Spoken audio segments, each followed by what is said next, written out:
Hello everybody, this is Paul Pona. Welcome to the Artistly Customer Training webinar. So in this webinar, let's go straight in here and talk about some really cool things that we're doing right now.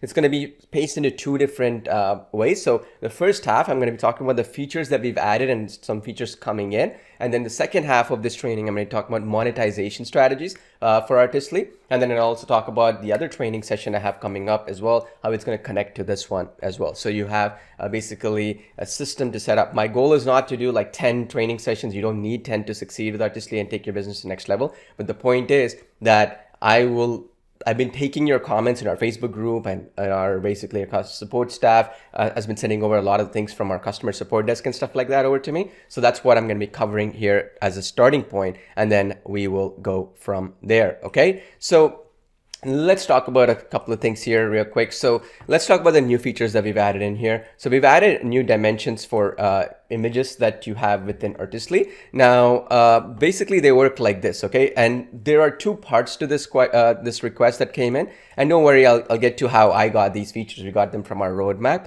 But anyway, so actually let me pull up the Artistly application here real quick. So then you can also play around with me as well here. All right, anyway, so let me do that right now. Okay, so what I'm gonna do is every feature that I show you, okay, I'm gonna go into the Artistly application and show you where it is located, okay? That's more important than anything else, right? Okay, so the first things first, the new dimensions for images. So we've added them in two places, okay? So when you go into the Artistly application, you click on the AI Designer app, right?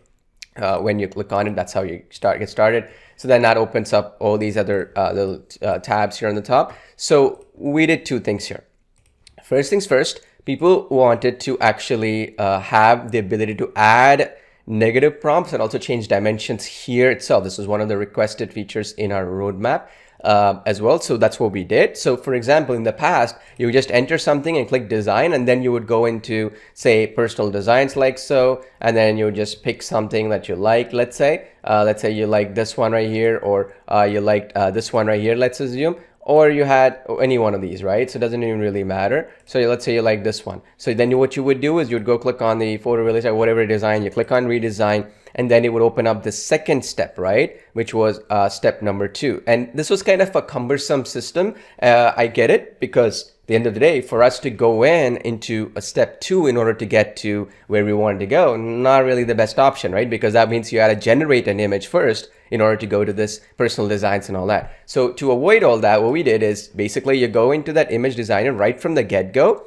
You have this option called select options. So you could click on this right now, and then it will open up the step number 2 right away. So you can add your positive prompt, negative prompts from the beginning. And then here you can check the style, you can change the dimensions here right away. Okay, so this is the other one. So basically that step 2 that was there is now available right when you open the application. Okay, now you see here we have these dimensions here right now. We're going to be adding more of them based on your request, so we're exploring other different ones based on your request. It takes some time for us to do the actual dimensions. It's because we have to crop the images and keep the quality in mind, right? And also it has to work with our InPainter and all that, so that's why it takes a little bit of time for us to do it. But they should be giving you some cool ideas now, right? So you don't have to actually generate an image in order to go to the next stage. Okay, is that cool? So that's the basic idea here. Okay, so that is, if I go back here, okay, and then we go in here, so that's where the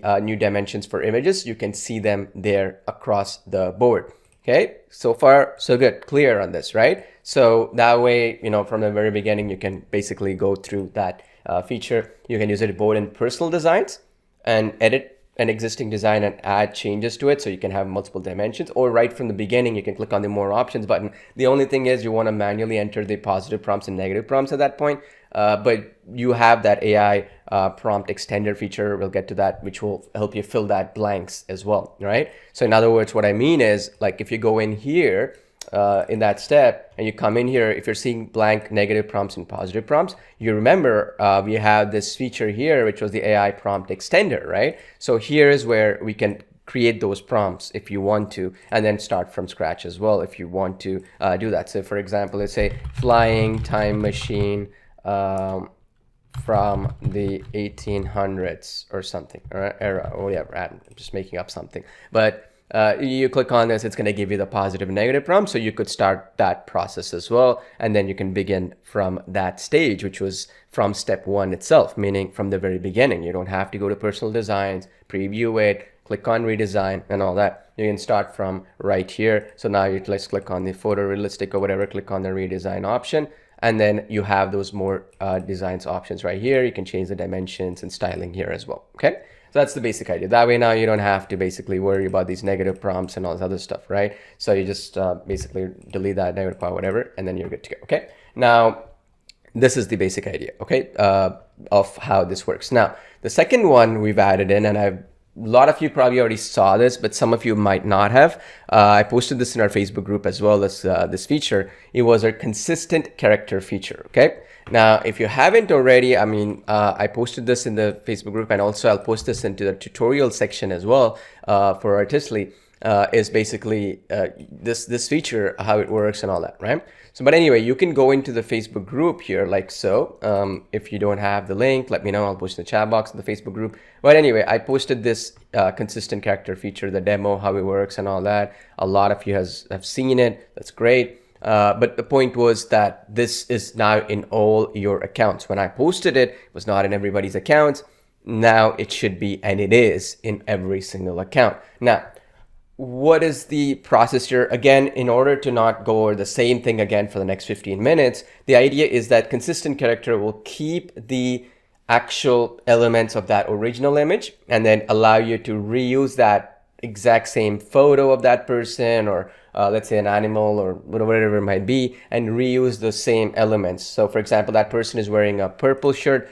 You can add sunglasses to that person, or put that person in a different background, or have that person look to the left or to the right or to the back or to the front. You know, you can play around with it while keeping that consistency, because the issue with generative AI, right, and generally speaking with Artistly and any other generative AI application out there, is that if you are trying to generate something with a prompt, every time it'll generate a different result, right? So for example, let's say, even for that matter, I have this Spider-Man one or whatever. Let's say if I just try to recreate the exact same image, the issue will be it'll just create a different Spider-Man, right? It's not going to be the exact same thing.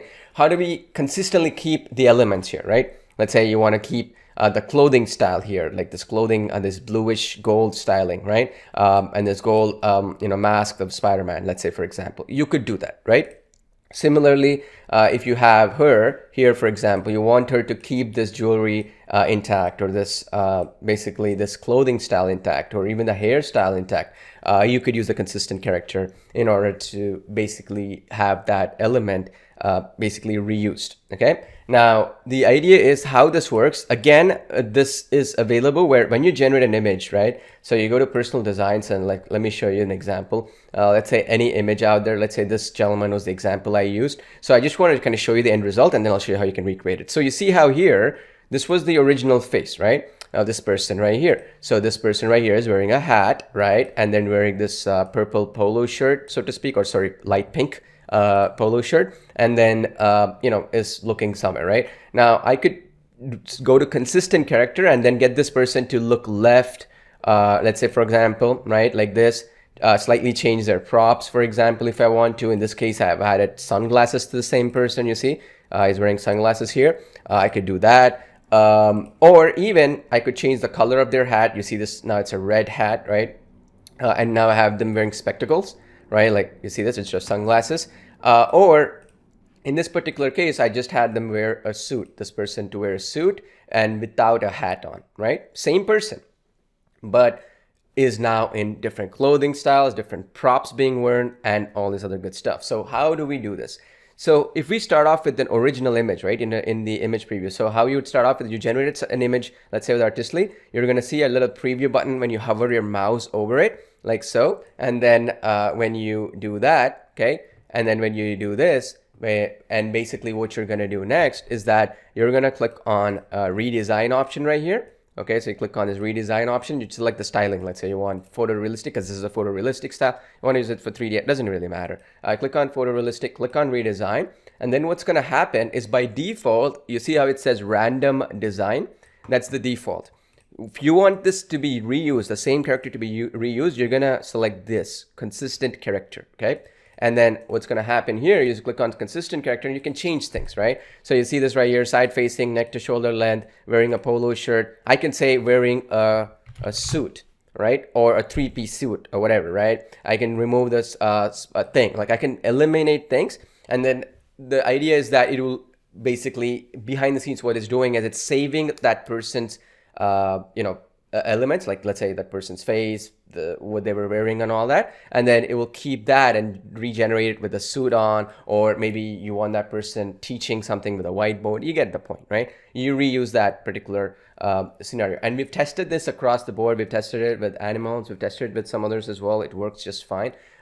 It just one key thing though is in the case of consistent design, I just want to mention one thing is if you're using things like cars and stuff like that, just understand that if you change some element here, like for a person, it's easy for me to just put wearing a suit. But if I change the car itself, then obviously some elements of that car will change. So let me give you an example of how that would work. I'll just go back to my personal designs here. So for example, here, you see, right? So I did the same, right? Like say, for example, I wanted and I created, right? A time machine car, right? So this was the original design. I used the consistent character to keep this design, right? And then consistent design made me do this design here, like you see. And then I also, with consistent design, let me actually pull this up here real quick. So I also did this other design. Let me just show you right now so that you can understand this process. I've also generated this output, okay? You see this output right here. So I just wanted to kind of show you this one too, so you understand what I'm talking about.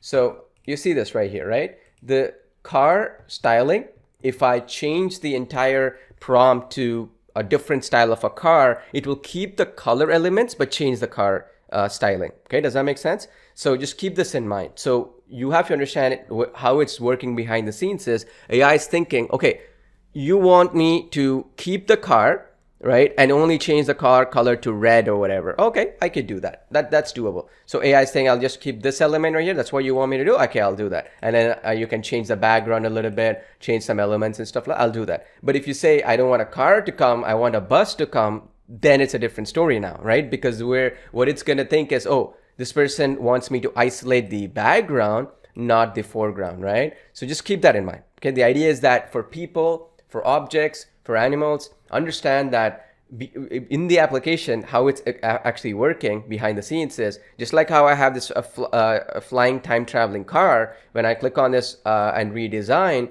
and when I choose consistent character like so, it is adding this element like the time traveling car as the main thing to basically optimize and change and stuff like that, right? So I like, for example, I can say a time traveling red car. It's going to change some elements of the color and it's going to basically do that if you click on the redesign button effectively, okay? So just keep that in mind because I understand sometimes people, they try to change it to a bus or like to an airplane. Well, if you're going to do that, just generate the airplane first and then use a consistent design in order to recreate the elements of it so it'll stay intact. So for example, if you're using an animal, don't try to use a human and then do consistent character and then do an animal right? You get my point? Am I clear on this? Let me know in the chat box, please. So if I'm clear, then I'll go to the next part so then you understand the next part of the equation here, okay? So you see this right here, right? See how I changed it to red car? So it's the same style of car, change the color to red, and also change the tonality of this behind the scenes stuff to the red color,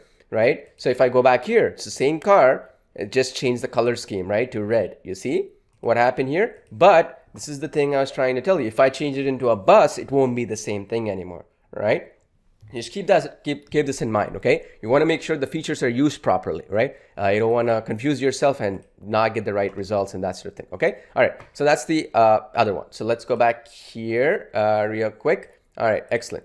I see a lot of people, yes, got it, clear. All right, so that's the consistent character, okay? Now, just understand that it'll be that one object that was the main object of that particular design. It will keep that element there. Now, we've also added delete designs feature. I mean, this is basically where if you delete this here, it'll also get deleted in the community designs and stuff like that. Maybe it's like a private photo or maybe you're using it for some specific stuff. You can now delete it and you should be good to go. This is useful where even if you're not happy with the design, let's say, right? Let's say, for example, I don't like this design right here, right? I can just click on remove design button right here, and then, basically it removes the design. Like, it's going to remove that design. Simple, right? Nothing really complicated. You can delete that across the board and delete those designs accordingly, right? Now, again, the reason why I'm telling you this stuff is that it has a lot of value internally when you try to utilize it the right way. Okay, is that cool? All right, cool. I'm seeing a lot of people saying yes, yes, yes. All right, excellent. All right, now the next thing, let's go back into this. This was actually, okay, let me bring this up a little bit here so you folks can understand, and then it will give you some ideas as well. The next one is a transparent background removal. So let me actually do this right now. This one right here, you see this is one I'm selecting. So this is the transparent background removal export. In our roadmap, this was actually, this is right now the highest rated feature. So what I'm going to be doing is, and I'll tell you how the roadmap works right now. This is a good way for me to show you. Okay. All right. So this was our roadmap, right? It's a roadmap.artistly.ai. So I'm going to actually post the link in the chat box for you folks, so you can go in there if you haven't already. So anyway, right now, the most highest rated one with 48 upvotes is this one right here. Remove backgrounds from images and have the option to download them in PNG format with a transparent background. So this is the feature that most of you have requested. So this feature has been completed. Now, I have not marked it as complete yet in the roadmap, and I'll tell you why. I saved it up to do this right now.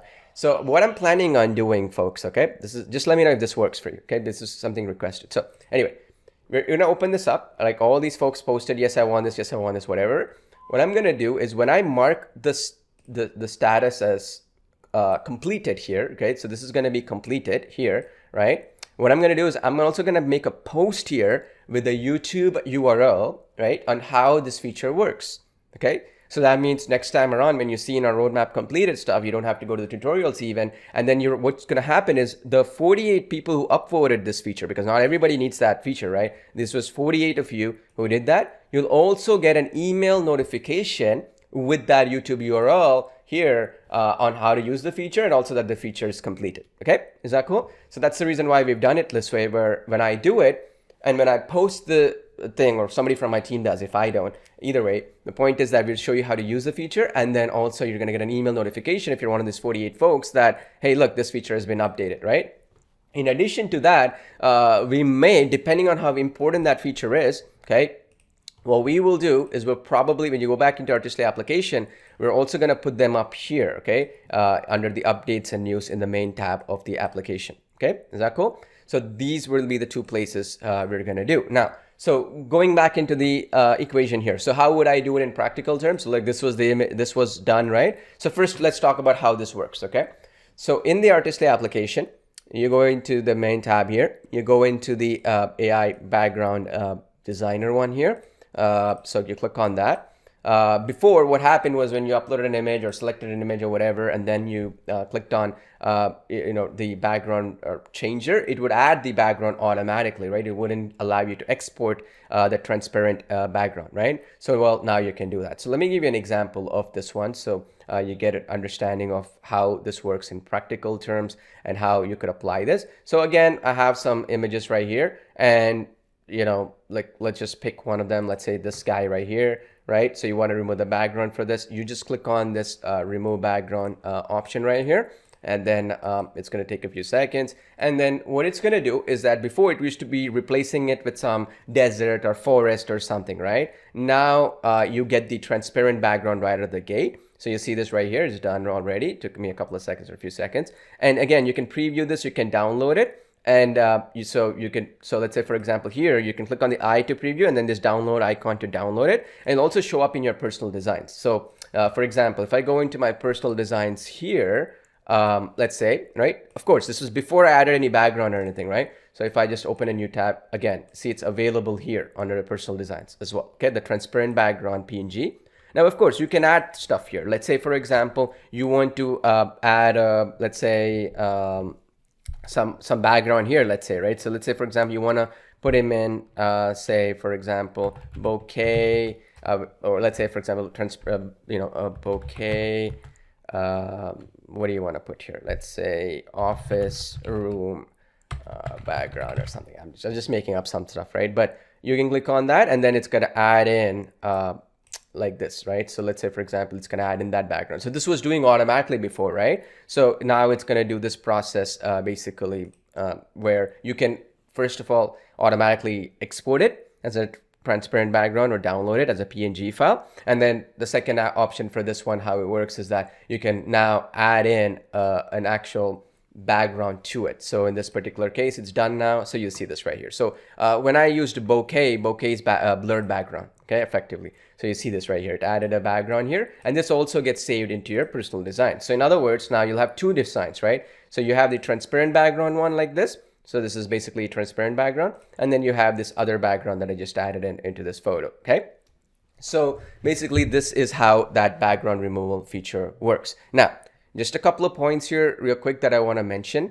So it's clear, so you understand, is that basically this feature right now, what I would do is that I will go back into the Artistly roadmap. And then what I would do is I will just post a tutorial, just the same stuff that I shared with you right now last few minutes. I'll put that up on YouTube, so you can click on it and see how that feature works. And then you'll also get a notification if you're one of these 48 people who upvoted here, okay? It doesn't send to everybody because everybody has different needs, right? Somebody's looking for a specific feature. Us sending you 10 emails doesn't make any sense. So whichever one you upvote, you're gonna get that, okay?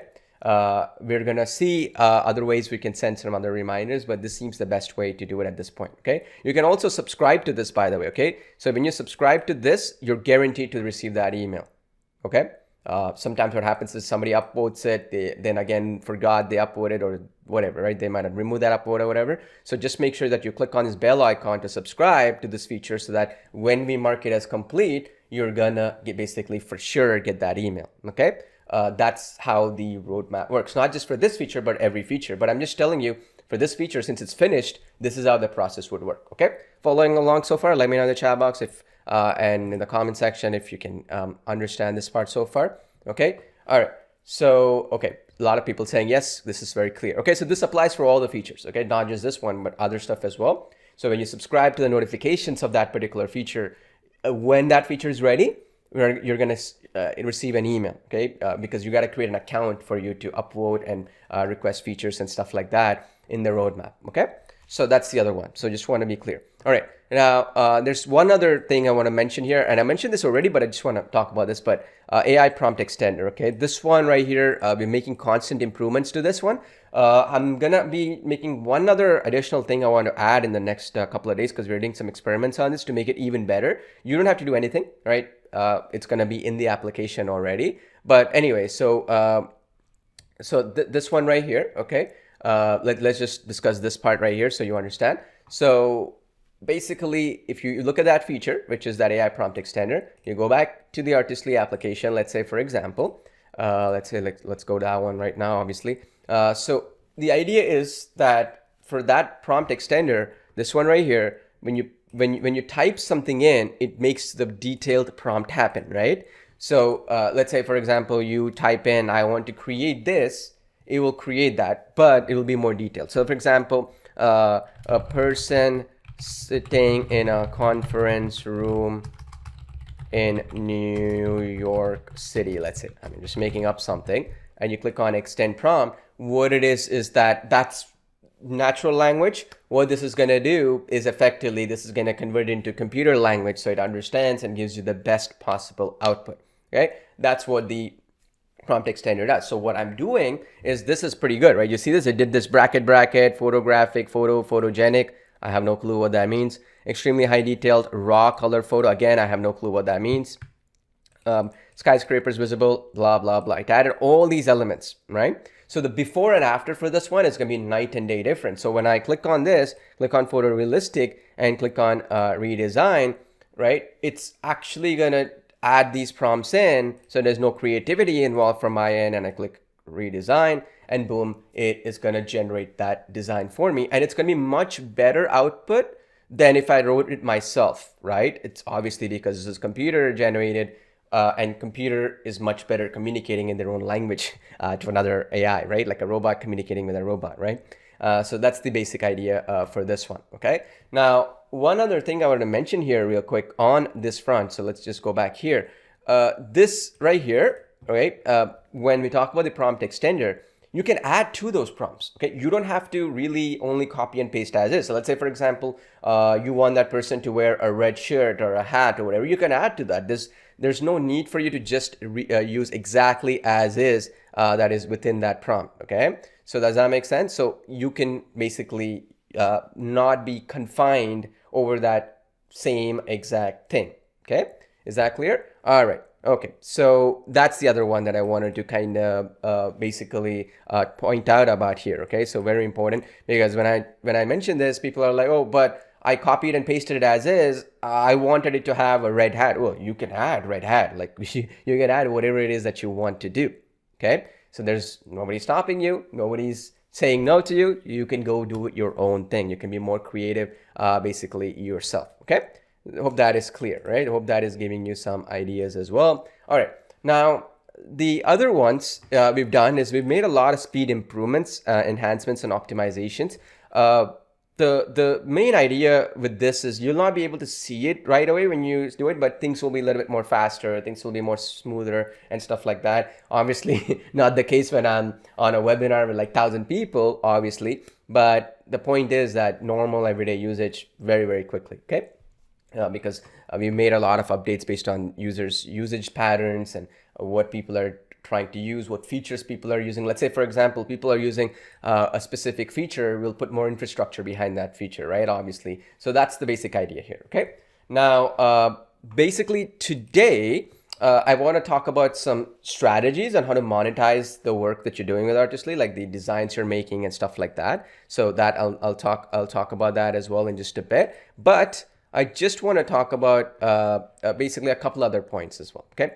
And that is basically about the monetization and the roadmap as well. But let's talk about the other 2 points, and I'll talk about some new features coming up as well, okay? Because I want to make sure that today you have, if you will, kind of like an overview of what already we have today in Artistly and what's coming in the future, okay? All right, so let's talk a little bit about the roadmap, okay? I just want to also talk about it because we are mentioning this a bit, and I enjoy this process of having a roadmap because it keeps us organized as well, right? Our team, otherwise it's all over the place. Anyway, so when you go back into the roadmap here, right? I just want to understand that I want you to understand that we will be checking the upvotes as a major factor, but the second priority will also be speed of implementation of that particular feature, okay? So let's say this one right here, let's say it was a faster thing for us to implement and it also had upvotes, it'll be priority, okay? If something else might take us longer to implement or it might slow things down for other users or whatever, then that will probably be, even though it has higher upvotes, it'll probably come after some of the other ones, which might be, let's say, for example, something might take us 5 hours to do or one day to do,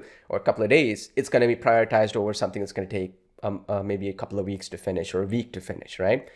Just want to be clear. So that's the main thing, because that way you can see stuff right away, right? Like in real time, rather than having to, kind of wait forever kind of thing, right? So just want to mention that real quick so you understand that part as well. And it is very clear cut, okay? All right. So that's the other part that I wanted to mention here as well, real quick. Now, the other thing as well that I wanted to mention here in the next things that are coming up and all that kind of good stuff is basically this the strategies of how to monetize the designs and stuff like that. But before I get there, just understand that the roadmap is there as a community, okay? So you can request what is it that you really want, okay? Just make sure that you just basically pay attention to it, okay? So just understand. So I'm typing in some answers to some questions people are asking as well. All right, so I'm just typing in as well. That's why you'll see the typing noise. But anyway, so one of the questions that came in was effectively, Paul, how do I monetize the designs that I create with Artistly? What are some strategies? I'll cover that today. Okay, I just typed in, I'll cover that today so that you have an action plan to follow. All right. All right, so basically that's the other one we discussed as well. All right, so cool. All right, so the other thing that I wanted to mention here real quick is just understand that a lot of the times, right, we talk about some new ways to succeed and all that, but the fundamentals will always apply, okay? So that's something that I'm going to teach and share with you today, okay? So that you have a simple plan and a simple strategy and an action plan to follow and an action plan that you can implement as well right away. Okay, so all right, so now let's talk about that, okay, today while we're in this live webinar. But before I do that, like I mentioned, I want to talk about some new features. Okay, the next one is going to be our face switcher feature. So this is basically where a couple of questions came in the webinar, which was, look, the consistent character, I see it, it's great. I want to upload my own face in there so that the consistent character will have my face on it, right? So this is basically that feature, okay? That basically the effect is this one right here. What it will allow you to do is effectively, it will allow you to upload your photo, and then that photo is effectively going to basically appear throughout, okay? Does that make sense? So the idea is, let me explain how this will work in practicality. We're going to be releasing that in the next day or so. We're just doing some testing. So the next 48 hours or so, you're going to see it. So this is how it's going to work. I have an image here because we're testing this out internally. So in the application, okay, you're going to have the ability to have consistent character, random design, and a third option is going to appear, okay? The third option is your custom face. So in this case, let's say this is a photo of mine. I upload that. It's going to take my face and then put that on, you know, like the designs I'm creating, right?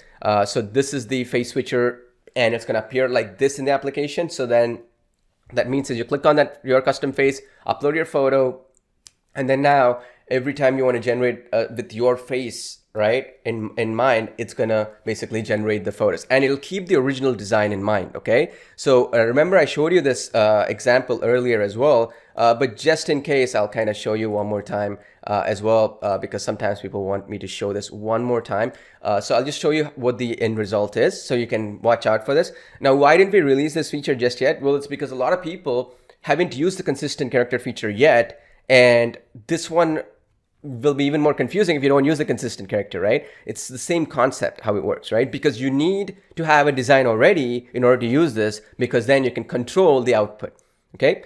Otherwise, what happens is if your output is gonna not be in a controlled environment, and it's gonna be messy, okay? We did a lot of tests on this. So anyway, I'll come up with a tutorial for this one and all that stuff. Again, this was another big one in our roadmap. So again, if you upvoted it or you subscribe to that one too, you'll see it. I'll also post in our Facebook group this update when it's up in the next 48 hours or less, doing final touches to this one. Anyway, this is how it works. Remember this one? So it's like this. So you take your original photo and then it'll superimpose it upon any photo, and regardless of what design, what direction they're facing and all that, and regardless if it is an animated style or let's say, for example, like one of these photorealistic but not really photorealistic, right? Like it's not like a real person, it's like slightly animated, right? Like this one right here, it is realistic, but it is animated realistic, as we like to call them, right? So you'll also use a photo. Let's say your photo is like this, okay? It's basically, you want to make sure that no matter how that photo is, if it's a LinkedIn style photo, whatever, it's going to take that that original styling of that original image and superimpose that upon it. Okay, this is important because otherwise the face, the lighting will be off. You gotta preserve the lighting and all these other elements, right? So that's the basic idea for this one. And you're also putting in some filters to prevent somebody from uploading celebrity photos and stuff like that, right? So that's the other one, is the reason why it's getting a little bit delayed from our end, but it's gonna be up in the next 48 hours or so. But yeah, there's another example. Like, you see this right here. This is, let's say, a reflection on the camera. Look at this image, not that perfect, but look how it kept the lighting style, right? That's the basic idea, okay, of how this will work. And this will allow you to use your photos and kind of manipulate the way they'll appear and stuff like that effectively. Now, just want to make sure that you understand the way that will appear is it's through this custom face. You're not going to make it work like how you would do background removal and stuff, because if you do it that way, the output you cannot control. Okay, what I mean by that is, let's say, for example, you did it in a way where you uploaded a photo, and then let's say, for example, you uploaded a photo of yourself, and then the actual prompts had a flying car or something, right? Like this, right? Or whatever it might be, right? Time traveling car. And you uploaded your photo. Where would your photo go? It doesn't make any sense, right? Because this is a car, right? So in order to prevent that, that's the reason why what you're doing is, we want you to first generate the photo, okay, and then apply this, okay? You will generate the photo and then you apply it. Let's say, for example, this was the photo, right? So this one was the photo, for example, and I want to apply it to this. Now it makes sense because you got the output, and then you apply to your face, so it'll be more controlled. If you just put your photo in and then you put all kinds of car prompts and stuff, it's just going to be a mess, and it will confuse our AI, and things will not be good, right? In fact, it'll be very bad. So that's how it's going to work. It's going to be an option under the redesign, and we thought through all this stuff. That's why it takes time to release a feature. Just releasing one, it's not something that's gonna, you can do it in a couple of seconds, but you get my point, right? So just another key point that I want to mention here. So far, so good, right? Following along with me. Just let me know in the chat box if you are following along with me so far. That way we can go to the next step. Okay, here. All right, excellent. All right, so let's see here. All right, excellent. I'm seeing a lot of people saying yes, yes, yes. All right, perfect. All right, now one other thing that I'm gonna mention is, okay, and that I wanted to kind of put this into perspective for you folks is this idea of when it comes to results, features, and all that kind of stuff. And I'm seeing some questions on this. Can you add this and all that? Put them on the roadmap, okay? Depending on how many people will request it, they'll do that. It's just that, you know what I'm saying? Like, there's always unlimited requests. It's a question of like which ones we prioritize on, right? And you know, at the end of the day, if most people want something, it's better we focus on that than if only one person wants something, right? You can always let it in the Facebook group. You can post, hey, look, I updated this, uploaded this into our roadmap. This feature, can you guys please upload for me, and the community can help you out. Okay, is that cool? All right, so that's the other one as well. Now, just a quick point wanted to mention here real quick. That is of very high importance for you is basically the other idea of what we are putting in here. Okay, so the basic point, right? When we talk about like a lot of feature requests and stuff like that, everything is awesome, everything sounds good, but usability is very important, right? So this is what these trainings will be all about. Okay, I don't want to make sure it becomes like some tutorial kind of thing, because you could get the tutorials separately yourself, right? Of course. All right. So let's see here. This is the other one as well, which is coming up soon, is adding text to your Artistly designs. We are doing a lot of experiments on this right now. So the best way to kind of explain this would be, this will be a new style. So basically when you add in and you wanted to do like, I want to add text in, there's different approaches to make this work. We're testing all of them. And so when it's ready, I'll tell you what is the approach we've taken, right? And what's the best way to get the result that you desire in terms of adding text. So just to understand, okay, just so you understand for clarity purposes, okay, I just want to mention here real quick. When you add text right now and you want to force that text to appear, right away, you know, it's not perfect, right? You will get a perfect result, but you might have to try 5 or 6 times, right? So the better way to do it is not to use the existing system that works right now, because the existing system is in a way flawed, okay? Because at the end of the day, the AI system runs with something called a transformer model, which is how ChatGPT works with, Midjourney, other stuff, right? The model kind of doesn't do that well with text, okay? It's on and off, right? So we are doing some tests, and then this will allow you to get the best result possible in the fastest way possible, and in the most, meaning right now is you can do it 1 out of 10 times. It will do it 100% of the time. That's the goal, okay? So once it's ready, I'll let you know. Our guys are experimenting and working on it. The team is working on it. So once we have some clarity on this front, I will let you folks know, okay? The next one is the line art model. So this is one where basically you could create, say for example, coloring books and stuff like that, right? So let me give you an example of what I mean by a coloring book here, okay? So you folks can understand as well some examples of that. All right, so let's just open up Artistly here real quick. All right, so this works really well for coloring books. You see this one right here? This is line art, right? So we're gonna put a category under the style section itself, so you folks can select it. Right now what I'm doing is I'm putting line art in the actual prompt. I'm getting decent results, pretty good, but if you want it, a lot of people requested it to be in the roadmap as well here. So we're going to put that in as a style as well. We're doing some final tests, but this is what it's going to do. You can do kids coloring books. That's the other thing I'm going to be talking about. Coloring books also you can sell on Kindle, Amazon Kindle, right? In the Kindle bookstore, you can sell it. So that comes in as part of the monetization. But yeah, you can do that for adult coloring books, do really well right now. So you can definitely do that as well. Okay, so that's the other one. So let's go back here real quick. And let's talk about this. So We are also going to be working on basically the transparent background is done, so you can ignore this part right here. The only thing that the reason why I put that in here is that it just got finished this morning, so that's why I said coming soon. But yeah, it's done already. Okay, all right. So this one is another one. Watermark was another one people have requested, so this is also being worked on. It's gonna be up very soon. Again, this was also in the roadmap, so if you were subscribed to the notifications of that roadmap request, you're gonna get a notification to your email, but also definitely will post it in our Facebook group when this thing is up. Okay, more aspect ratios as well has been another request. So this is also coming up. A lot of you folks were asking this in the chat as well. So to make this happen, obviously the first step was to give you flexibility, right? The first thing I mentioned on this training session here today, to make this happen, we had to add this option. You see this right here, select options, right? Because that way you don't have to design something and then resize it. Kind of wastes multiple things. And also, by the way, another thing that we did is we substantially made things faster and easier and stuff like that. So, you know, for folks who are using it right now, 99.99% of you should be able to use things faster, easier, and also, by the way, if that wasn't enough, you should also be able to actually get better results now too, simply because you can generate a lot more images, a lot more faster right now, and all that kind of good stuff with Artistly. Okay, you don't have to worry about like a credits-based system. You don't have to worry about monthly fees and all that mumbo jumbo stuff, since you're all early bird customers, and that's why I'm doing this training for you.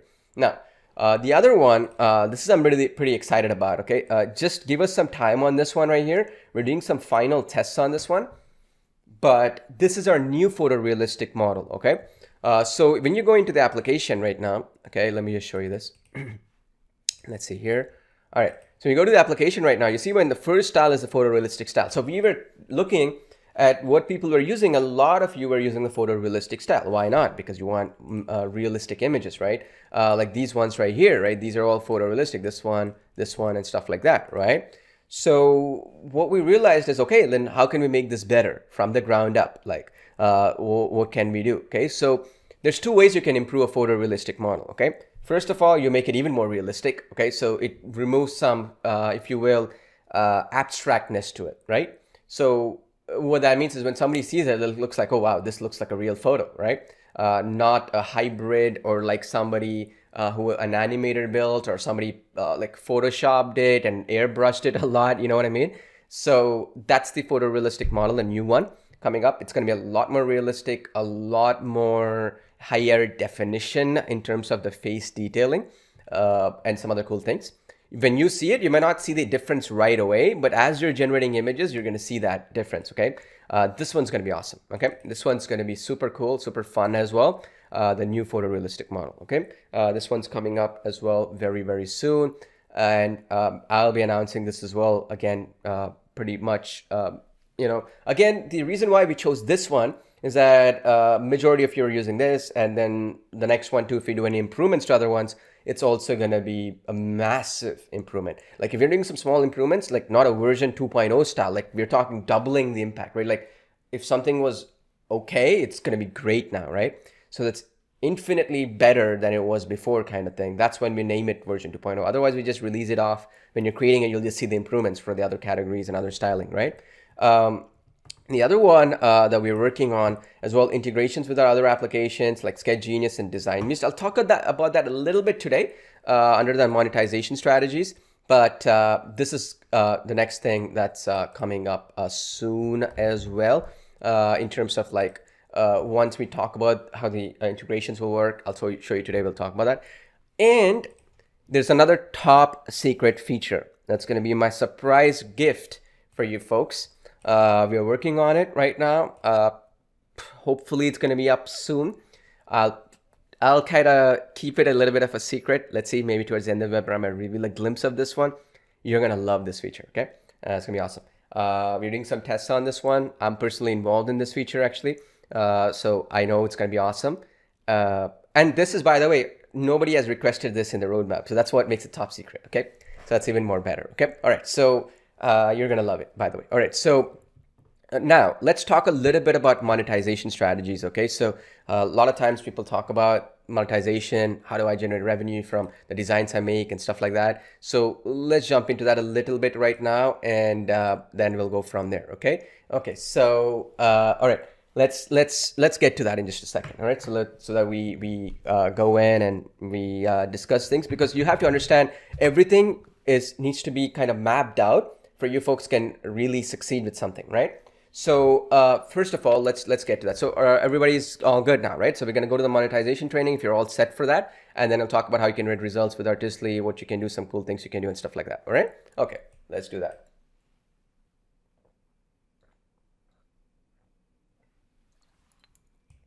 All right, excellent. All right, so I had some water just now. Let's go. Let's get going right now. All right, so here we go. All right, so I have a whiteboard here. So let's just discuss what's happening here, okay? And you'll understand the bigger picture, okay? And you'll also understand how the game works, okay? So I like to look at our industry as a game, okay? And that's the way you have to treat it too. It has levels to it. You have bosses at every level. Like back in the day, if you played Super Mario, right? Like every level is harder and harder, right? And at the last level, you just can't beat the boss, right? You just get running. Like, so for example, this is Super Mario levels, right? You go in like this, and we draw this right here. This is Mario, let's say, right? And this is L1, 3, 4, 5, right? Level 1 is for you to learn the game, and then level 2 is for you to kind of understand the game, and then level 3 is for you to basically, okay, now I'm seeing some challenges here, and level 4 and level 5, right? The interesting thing is level 5, right? Or whatever, I'm just making up. So let's say the last level, and this was the finish line of that game, right? Right? The point is that it's easy until you run into the boss, right? Like the last level of Mario, if you folks have played it back in the day, you'll see the boss is so difficult, Bowser, right? So difficult to beat. And the reason why is because you come into a different challenge you've never faced before, right? So generally speaking, oftentimes, right, people get some success here, they get some success here, they get some success here. Sometimes they don't even go to this level, and the few people who go to this last level or at the highest level, they give up, and then they think that they have to, when they die here, they got to begin all over the place here, but they don't understand that they've learned so much that you started from stage number 4 again, or step number 5 again, right, from the beginning. So this is the reason why you need to understand in this game that we are playing, in this online space, what are the levels? And if so, who are we facing? Who are the players of the game, and how do we win, right? So let's discuss that, because I can talk about monetization strategies for Artistly, but if you don't understand this aspect, forget about Artistly. Even if I hand you the greatest application on the planet that will automate everything for you and help you out, you will still fail simply because you did not understand how the game was played. Because you will be playing at level 1 when you should be thinking, okay, look, I can look at level 5 knowledge, right? So what do I mean by that, okay? So let's talk about this, because this is probably the most important thing I can share with you right now, and the most important thing that will help you pretty much in everything that you do, okay? And, you know, people always say, right, like, look, okay, I want to make my first 10,000. I want to make my first 100,000. I want to make my first million, whatever it might be, right? At different stages, you get different challenges and all that stuff. And I can tell, and people ask this question. I mean, I go to events and I give speeches. I interact with people just like you, or very, very successful people, whatever it might be. The number one question that comes in is, does it get easier here? Does it get easier, right? That's the question. Like, I spent 6 months learning something, 8 months learning something, 1 year learning something, 2 years learning something. Does it get easier, right? When I go to that stage, does it get easier? Does it get harder? What is the game here, right? So let me kind of explain to you how I see it, okay? Then you'll understand how to play this, okay? Because it took me so much pain, so much incredible amount of pressure, incredible amount of stress, right? To get the answer. This answer, does it get easier as I succeed more and more, okay? Because a lot of people, they just are overwhelmed with too much success. Some people, yeah, failure and all that is fine. So let me simplify this for you to the easiest way possible. Then we'll talk about the monetization training, okay? So how you have to look at everything, right? So This right here is the basics, right? Here, you're going to talk about lead generation, traffic generation. How do online is no different from brick and mortar, right? Like say, for example, if you have a restaurant, they want to get more people to make orders, whether it's online orders, whether basically table bookings or whatever, right? Like right now, online sales are 30 to 40% of the sales for a lot of restaurants. That was not an income stream for them before Uber Eats and all this other stuff, right? So somebody came in and said, look, I'll do the integration for Uber Eats because they had the fundamentals right. That restaurant blew up 30, 40, 50% revenue. Now look at it this way, right? Even for a restaurant, there's levels. Like a restaurant that is doing like $10 million per year, you increase it by 30% because you added online delivery or whatever. That's right there, $3 million, right? That could be the difference between that business owner being a millionaire personally versus being break even, right? You see my point? So this is the reason why you have to understand here, you have to take these steps here in order to get here. That's why I always talk about fundamentals. I always talk about understanding the strategy in the game, right? So the idea is that here you're going to learn about traffic, which I always teach. Here you're going to talk about leads generation, and all that kind of stuff, right? In the second stage, you're going to be like, look, I already got traffic. I already know leads or whatever. There's already some things that are happening here. Then it's all about conversions here, meaning, can I optimize certain things here, right? Like, can I optimize certain things to make things better? So this is where we have tactics, right? Tactics meaning, let's say, for example, look, I'm generating this many people to somebody's page. If I add this one little button, or if I add this one extra thing, or if I add this chat bot in here or whatever, it's going to improve the conversions.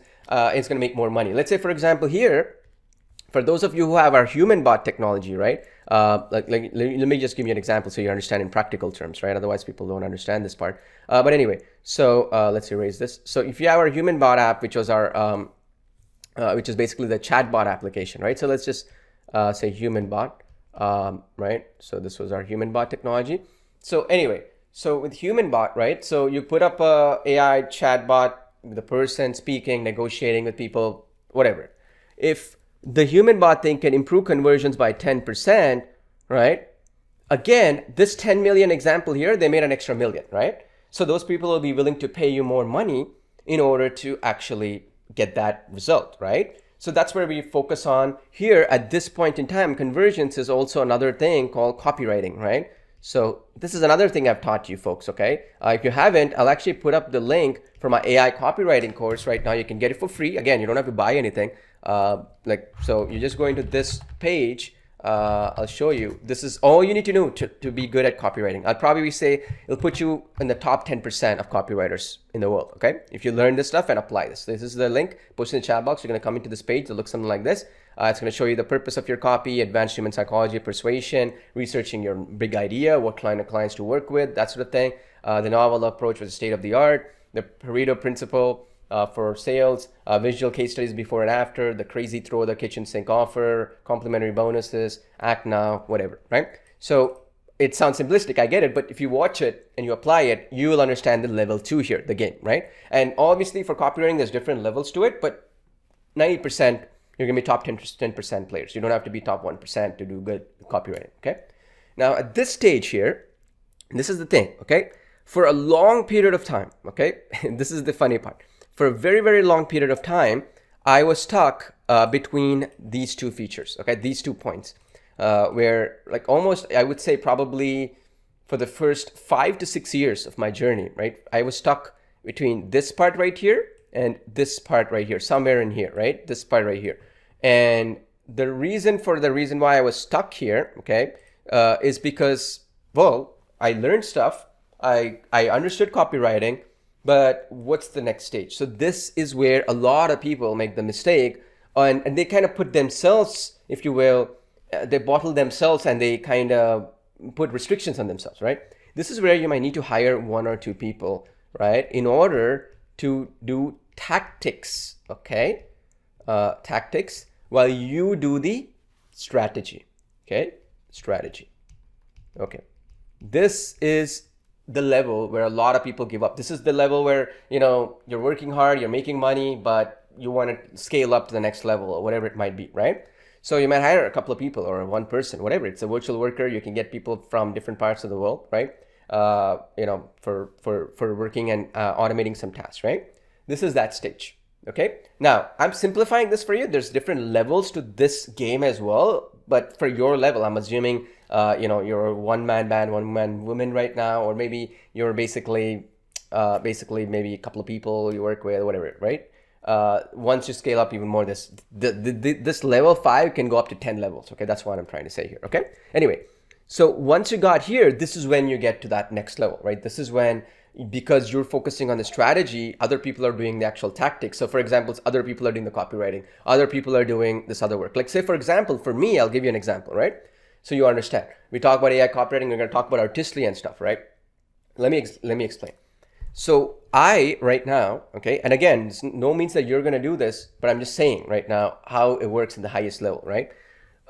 And this is how all the top people work in the field, okay? Not just me, but every single person in the top of the game work like this, okay? So let's just write it in red so you understand. So between these two levels, right, what happens is, let's put an arrow here so you understand, and I'll kind of put this a little bit to the side so you can see it. So what happens here is the last 10%, okay, last 10% knowledge, right, means significant results. Okay, does that make sense? So it's like, you know how you say you can become a great musician when you learn, but you're not going to be a Bach or a Beethoven or one of these big, really good musicians, right, overnight. That requires a lot of skill set and all that, right? The point is, it might require you to be good at it for a year, 2 years, or 3 years, right? There's that saying 1,000 hours, right? To get really great at something, you want to be the top 1% in that field, right? I wouldn't even say top 10%, but top 1% you need to do that, 1,000 hours, but top 10% you don't even have to do that. But what you have to do to be the top 10% is, this is where somebody is doing the copy, okay? And you come in and do the last 10% of the changes, okay? So let's talk about Artistly right now. I'll give you an example, right? So let's go to one of our applications right now, by the way. So let's say, for example, this was Sketch Genius, right? So this was basically where you can take Artistly designs and you can take designs made with Artistly or whatever images and convert them into sketch videos, right? Sketchgenius.com. You can create sketch videos with any photos you generate with Artistly or whatever it might be, right? So like you see this right here. So you put a photo, like Artistly generated photo, and it'll be a sketch video like this one with handwriting and all that. You can do long length videos or whatever it might be, right? So let me kind of explain this, how this works, okay? I paid somebody to write the text of this stuff, right? Okay, and this stuff right here. And basically, this is my real life scenario, but I'm showing you with clients how it works.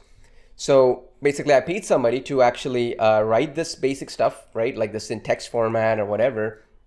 And then I paid somebody else to put this design together and all that kind of stuff, right? So these two people were pretty cheap, not very expensive at all, right? Didn't cost me more than maybe $1,000 or something like that. Anyways, the point is, they put this together. I came in and I added the last 10%, right? Like, oh, instead of writing, pencil videos, put pencil color, add this word color, for example, right? You see that UR, that's what we write it in Canada, right? And Europe and UK. You folks in the US, you write COLOR, right? That's how you know it was me who wrote it, right? So you see my point, right? So this little word could improve sales by 10% in some cases when you do testing, right? So this is what we like to call, like, basically where that adding the last little improvement that could make a dramatic shift in the end results, okay? So in the case of Artistly designs, it'd be the same thing. Like you'll see, like this tiger here, right? This tiger photo, I could generate it from Artistly and then put that in here. And then you can add this element, let's say, for example, or a page or a landing page, right? Little things like this, right? This is where Artistly would make an impact. People always say like, oh, look, with Artistly, I'm going to charge maybe $5 for a photo. I mean, you're going to need a lot of those $5 to make anything out of it, right? So how you have to look at it is, in the overarching picture, what is it really adding? Like this design I'm making, right? And this is how you think big, right? So what happens here at this level, let's go back here, is that I'm just doing 2 hours of my work, maybe an hour of my work to tweak those little things. And for a client, look at this way, okay? I have people, I've charged tons of money, right? There were projects, especially when I was working on. Nowadays, I do it for my own projects mostly, but when I was working for clients and stuff, where I would say, look, I will come in, I'll do the copy, I'll write the copywriting for you. In return for me, I want, let's say, for example, a minimum of 10,000 or 15,000 bucks, right, for that job. And I want a profit share, right? And that profit share would be minimum of 25 to 30%. So what would end up happening is I would get 100,000 or more for many projects, right? So the reality is for those projects, I'd hire somebody, pay them $1,000 or whatever to get the work done. The last finishing touches I bring to it is where the actual money is. So like if you put like a mountain, right? This is how people look at everything in life, and this is what they miss out on, how real world works, right? So if we have, like, let's say there's a saying, right? Like let's put it in blue color so you understand. All right, so this is the water, like you have a water flow here, like so, right? Like this is the water, and then you have a mountain sticking out, right? So let's say like there's like a small mountain, right? Like sticking around, whatever, right? A lot of people are only focused on this tip part right here, right? And they don't understand that this right here, it only takes you maybe 2 hours of your time or whatever, but this is where the actual end results are, right? This is how you're going to face in life. When you go to this level, right? When you go to this from level 3 to level 4, it's always going to be that differentiation. Does that make sense? It's about like simple. Somebody else did the work, did the tactic. I focus on the strategy. Okay, meaning where do I get clients? How do I add improvements to it? Get the end goal, right? Artistic and create designs. Look, that design for this particular copy or landing page I'm putting would add extra value to it. You see that one design now is not worth $5. It's worth $5,000 to the right person, right? So you got to understand that way. Now, let's talk about level 5. Okay, again, as I told you, there are 10 levels to this. I'm just talking about level 5, meaning for a lot of people, this would be more than enough. You don't need to go to the other 10 levels. I'm gonna go there obviously because I'm a little bit crazy and I've already gone through all these levels, but the point I'm making is at this level here, and I'll talk about what level 10 is also in just a second. Okay, so basically at level 5, what we're doing is effectively when we come here, we know how to play the game. We know what the rules are. We know Mario, right? Mario knows how to jump, how to do all this other work, right? At this level though, it's like you're gonna run into those bosses that you've never dealt with, so you got to keep trying to figure out how to break it, right? So the interesting thing is, okay, if we look at a company life cycle of a person or whatever it might be, let's even say this is level 10, right? So this at this higher level, let's say this is number 10, right? Level 10. So I'm just saying, like, this could be 100%, whatever, it doesn't really matter. At this stage, okay, and I'm going to tell you the similarities between both, okay? At this stage here, right here, you just have to protect what you built. Okay, you see all the rich people, right? Like all the wealthy people. Rich is wrong, not right. Wealthy people who have like 100 million in the bank, right? People who have like $1 billion in the bank, right? They're all looking for protection, right? Like Google was sleeping until ChatGPT came, right? Like Google folks were like, oh, okay, we're good. Search engine is great. Then ChatGPT came and they're like, oh, darn it, like we're not in a good position here. Okay, folks. Okay, all of you 1,000 engineers now jump on this thing and work on this more faster, because Google was the first ones who developed ChatGPT. They wrote the paper and all of the engineers there, but they were just slacking off. And so at this stage, when somebody's coming into their turf, they want to protect their turf, right? That's the highest level. But you don't have to be a Google to take advantage of one key point. One key point is at this level, at number 5 and at number 10, right? And this is what I'm noticing, and this is the main thing I wanted to teach you, okay? Because we want to talk about, does it get easier as we get along, right? Here it is about getting, right, stuff done. Simple. No excuses, no fuss. Get your checklist done. That's it. Sounds simple, not easy, right? What I mean by that is the level that I'm in right now, if I could just sit and optimize my time, make sure I'm motivated, make sure that I'm focused, right? And if I can get my task list done, like meaning I have 10 things to do, if I can get those 10 things done in a timely manner, that alone could be worth $1 million or more for me, right? Many cases. I'm not saying you're going to be there or you're going to get to that stage, but I'm just saying how people think, right? Like Elon Musk, if he can finish his list of 100 things in the next 1 year, well, that could be worth 100 billion for him, you see? So the point is, in either stages, step 5 or step 10, it is getting the tasks that you have done is what's going to dictate your success, right? Isn't that interesting? Even here, if you think about it, even in level 1, it was like learning and doing, right? you had to learn stuff. You got to learn the basics. But here, this stage, you want to get this task done. So what I mean by that is, let's talk about this, okay? Right now, I'm going to tell you right now, it's a fact, and people hate it when I say this, but it's a fact. You gotta put it out there because it really relies on your success, right, at the end of the day. And I'm going to actually do a coaching session on this one for our Facebook group members, so you'll be invited on this topic in more detail because it goes beyond Artistly and other stuff. But the point is, right, a lot of people talk, right? I've dealt with CEOs of big companies. I've dealt with guys who were successful at one time and then they disappeared afterwards, right? I've seen people who blew up their entire business, which was making them tons of money, right? Every single time, the difference, right? People say discipline, people say whatever, right? The point is, at the end of the day, the reason why this matters for you to do this is I can get stuff done in 30 minutes, right? What a normal person, right, who is competing with me at any one of these levels, right, even on level 5, by the way, right, what would take them 1 week, okay? Simple. Why is that the case? Because at this point, I already know how the game works. All I have to do is sit focused and sit for 30 minutes or 1 hour on a focused action, whether it's copywriting, whether it is, say, for example, putting up an advertising campaign, doing a social media strategy, or whatever it might be, right?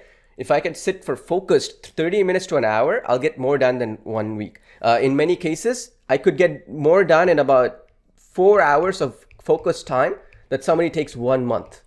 Okay? This is the reason why you'll notice this when I talk about this right here, where I'm talking about hire 1 or 2 people and put tactics in there. You'll notice this where stuff is taking you 10 minutes, this person is taking 2 hours, right? In the higher level, when you're talking about it, stuff which takes 4 hours of dedicated task making can save 1 month of somebody's time, okay? Now, why is this the case? And how can you get here? How do we get to this level of productivity, right? This is another important point because we can talk about success all day long, but if you don't do this, then I could give you the greatest application, you ain't gonna get success, right? So let's talk about this. So how we wanna understand this is we wanna chunk our day properly, okay? And this is something that took me so long to figure out. And this is something that I recommend. It's not for everybody. Again, this is for people who want to get stuff done, get to the next level, right? And so this is how I chunk my day. Okay, very simple. You can follow along and you can apply this.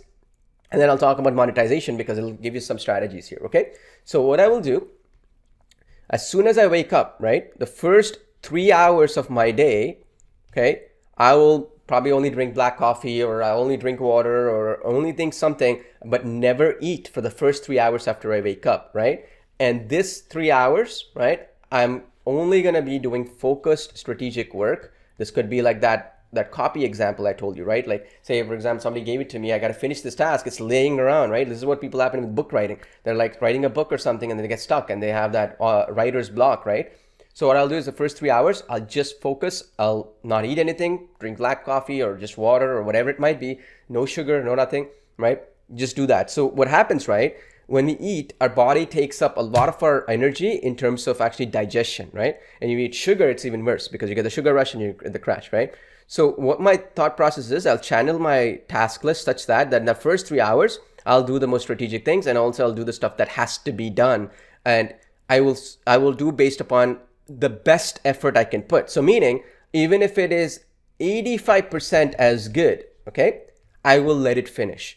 I'll make some mistakes. It won't be perfect. I don't care. Because my point is, like if you look at it, you got to look at it from this perspective. You played the game, you got to the level here, right? You know what needs to be done. At the end of the day, right, like people are paying you money to get stuff done. People are not paying you money for perfection. People are not paying you money in order to, like basically say, look, I'm getting delayed for this or some excuse or the other, right? So what I realized is if I finish the task in that 3 hour session, right, with no distractions, clarity in mind, I'll just finish that stuff up, boom, done, right? That means 85% as good for me. Again, I told you, right, when you're the top 10%, it's not easy to get, not that difficult to be clear, not difficult to get to the top 10% of any field. It's the top 1% that's hard, right? But anyway, you're in the top 10%, right? Let's say 85% good means that you're still above 90% of the people you're dealing with, right? So what I realized is, and this is something that I'm going to tell you and you'll understand it. And I'm not perfect. I cannot do this every day. Trust me, it's not easy. Distractions happen. There's family events to attend or whatever it might be, right? So just understand this, okay? It sounds simplistic, but like when you go into this stage, there's nothing new for you to learn. Okay, like I'm in the stage where I don't need to sit and go through a bunch of courses or a bunch of like training and all that stuff, because I know, okay, this is the task that needs to be done. If I can do this quickly and I can do it efficiently, it can be 85% good. I'll make my money, right? It's in the story.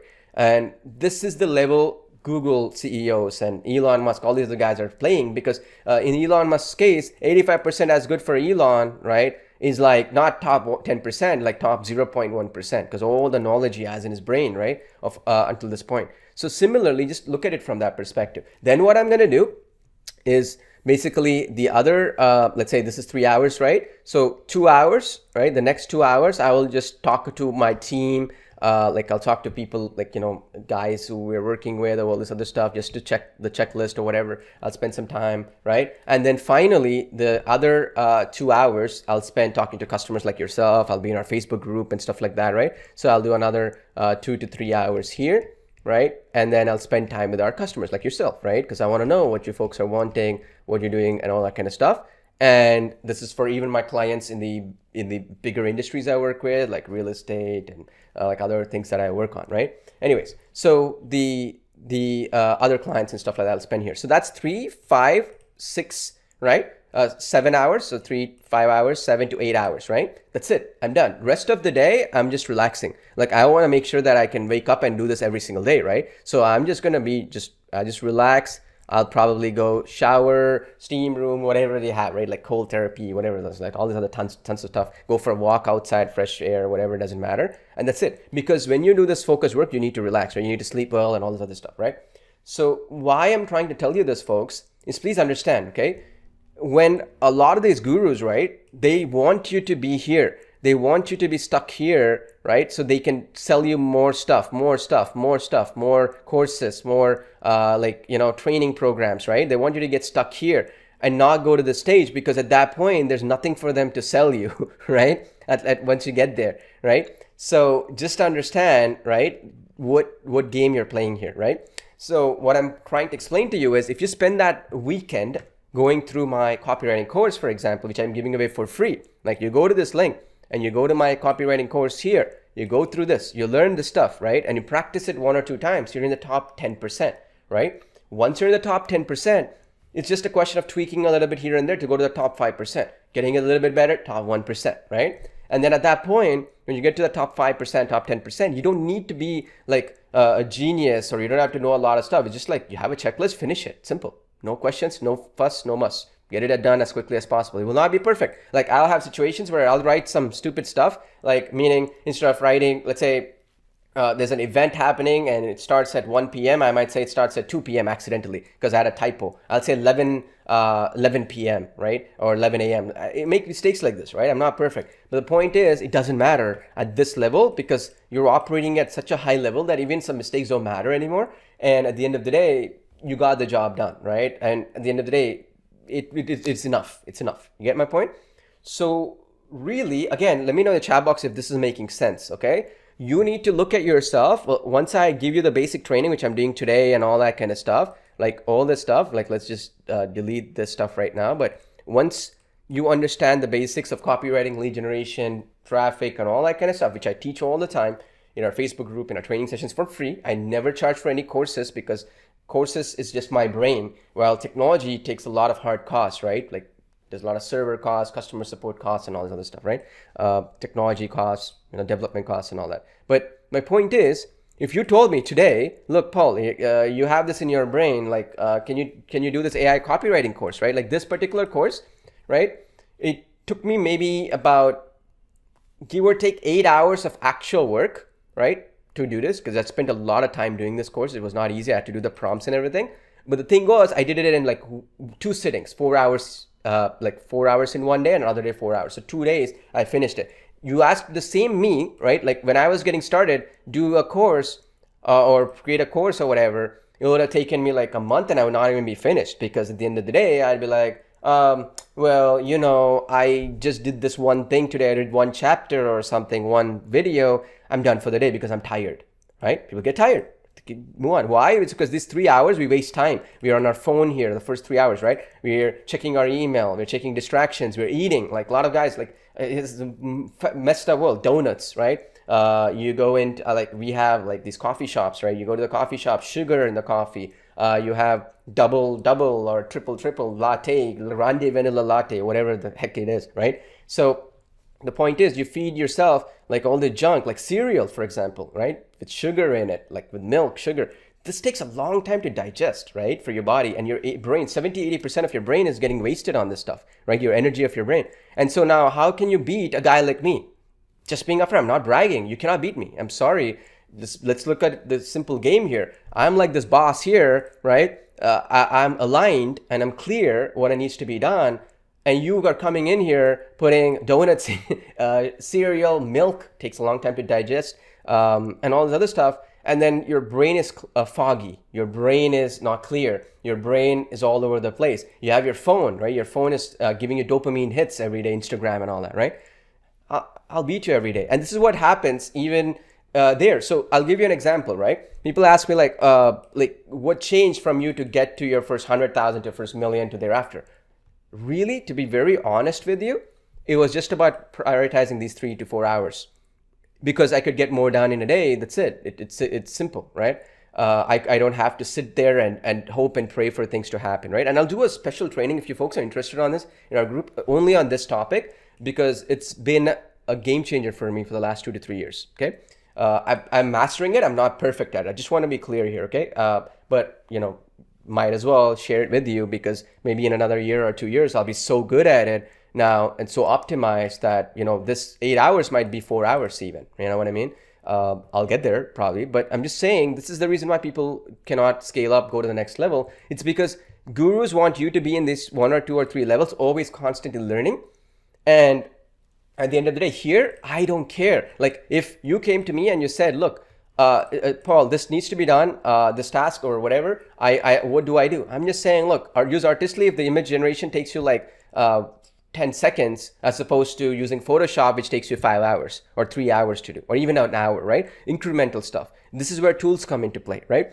A tool will simplify stuff. I don't even waste my time thinking, let me go do research and find reviews of what other tools are good. I'm just going to use the tool that's available for me right away and I'll get the job done. I don't even care what it costs. That's the thing, right?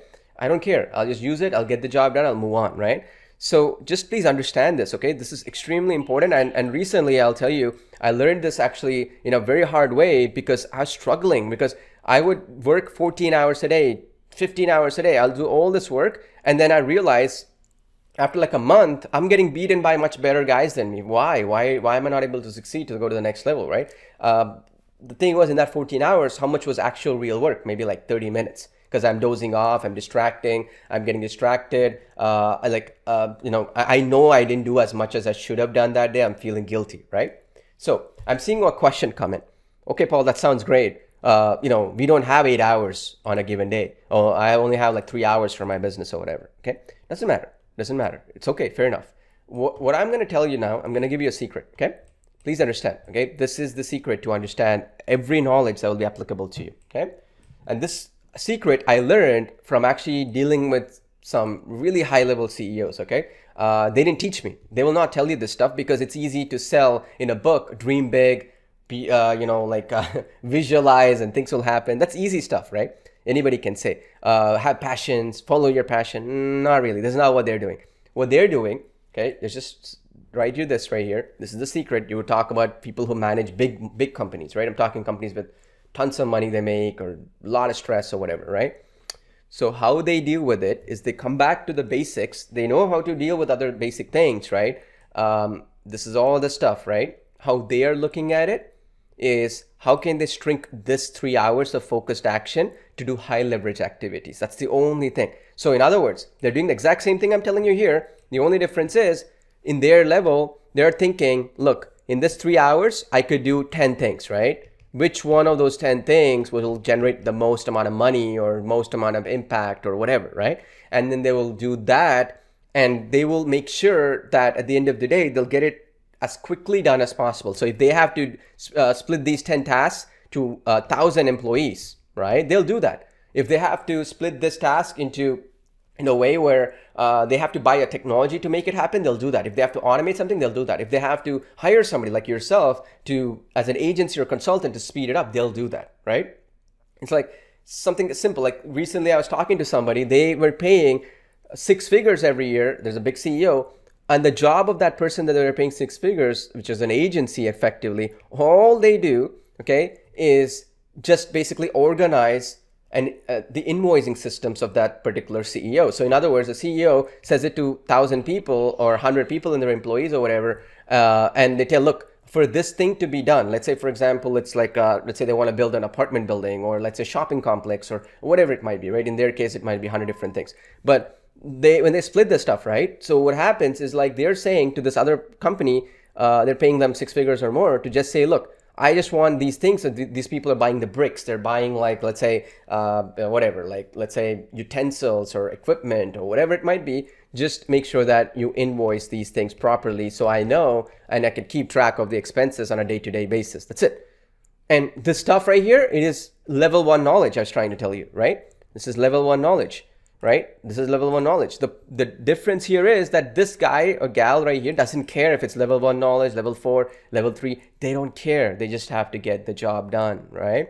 So just please understand that when you come in here, nobody will tell you this. No amount of people will kind of tell you, because it doesn't serve them right. It is about what can you do in the least amount of time to get the most amount of results. And the only way you're going to do that is optimize your diet, optimize your fitness, optimize the amount of oxygen your brain gets, optimize the amount of water you can drink, optimize your knowledge, meaning what I'll do is I'll spend a day or two a week just to learn stuff. I'm not going to do any work that week, whatever, those 2 days. You see my point, right? And that's why I'm saying I'll do a training on this if you guys are interested or gals are interested. But at this level, that's it, really, okay? So now let's go back here and talk about Artistly. How do we monetize Artistly, and how do we get results with Artistly? So today, what I'm gonna do is I'm gonna give you this level 1, level 2, level 3-ish knowledge on the tactics that you need to get results with Artistly, with the goal that you look at that as a task, which I come back here, which is, right, 3 hours. What can you do in that time frame, right? And whatever it might be, right? And also in the time frame of you get to level 5 or whatever it might be, it does not matter what game you're playing at that point, right? Because think of it this way, you just have to get the job done. If you know you can get the task done and you know there's millions on the line, you will do it, right? This was the big difference. I had issues where, like, when I was between these two levels here, I get so many opportunities, I would say no to them because there was not enough time in a given day, right? Like, okay, write this copywriting for this thing, do a webinar and pitch this thing, or okay, go, there's this software that needs to be built. We got stuck. Like, there was this one big project I worked on where they finished 80%, 90% of the work to build the technology. And, one of the developers moved on, they had to move to a different country or whatever. And then that project died halfway, and it's not even halfway, 90% of the on the line. And the person came into me and said, look, we spent so much money on this. I don't know what to do. Just can you just do it where, like, I'll take 10% of the revenue it can make. You take 90%. I don't care, but just revive this project, right? And at that time, I said no to that person, and there was a lot of money I could have made because I didn't have time, right? Even there was only 10%. So these were the kind of issues that opportunities will come to you, and then you'll not be able to take advantage of it because of this one stupid issue we all face, because our brain is trying to keep us comfortable, right? Always trying to make it comfortable for us. And then you keep missing opportunities to make more and more money, right?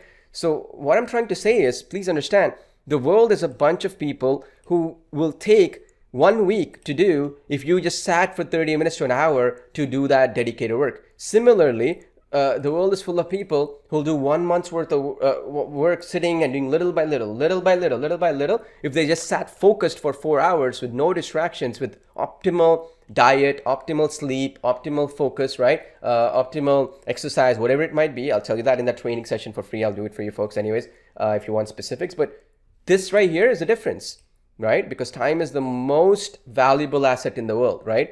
We don't live forever, but money grows forever, right? Like, they're printing more money every day. So, like, by the time in 100 years from now, we're going to have 100 times more money, but people will not have 100 times more lifespans, right? So just understand this and keep utilizing this. as you go along, right? That's the reason why I don't sell courses anymore, because my point is I don't care. I don't need the money for the courses because I have enough in my plate right now where I'll make enough money if I just do what's in my checklist of things to do, right? All right. So this is what happens, right? Oftentimes what happens is the last point I'm going to make, and then we're going to get to the Artistly training right now. And if you, of course, I'm going to go into this more detail later on. What happens, right? And this is what happened to me when we were in this AI space and all that kind of stuff. So what would happen, right, is when you're in this level, right, like you are in this level right here, like you're trying to grow and all this other stuff, whatever. You're excited, you're super pumped up and all that. And then what happens is on level 10 or level 5 onwards, you're gonna meet a guy like me. And in my case, I meet guys who are crazier than me, right? And more focused, so to speak. Not crazy, but that's how you have to say it these days, right? The point is, like, you're gonna hit these people, and then what's gonna happen is, like, when you get to this point right here, like at this point right here, right, which I'm highlighting right now, you do everything correctly. You do everything. You know the strategies. You implementing things properly. You spend time on things. You did everything correct, right? You did everything they told you to do. Your mentors told you to do. I told you to do. Everybody told you to do. And then finally, you're gonna hit a roadblock there where you're not gonna breach that, and you start giving up, right? This is why people destroy businesses, right? Why? What's happening here, right? I personally know people, right, in my own family, in my own friend circle, right? People. What happens here at this level is, right, and I'll tell you a perfect example, right? I've had people where their grandfather set up their entire business for them. I knew them, and their grandfather set it up for them. They had like this big factory that was like making a ton of widgets, making a lot of money in an industry that was growing, like steel, petroleum. You get my point, right? Safe industries, right? And they would take over the business, right? They would do well for 2 or 3 years and then go bankrupt. What is the difference?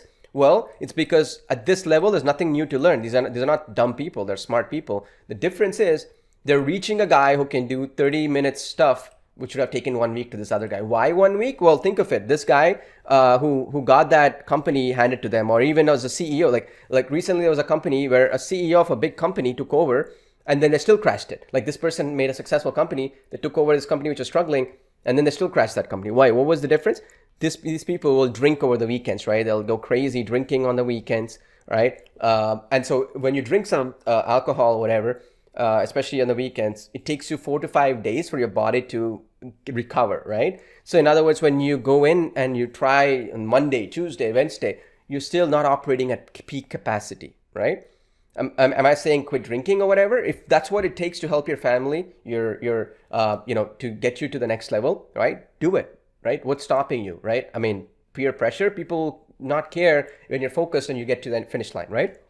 So one point I'm trying to make is this is the number one singular reason. Like I know people right now who own assets right now, right? Which are worth 100 million, that if they just spend maybe a year, it will be worth $1 billion.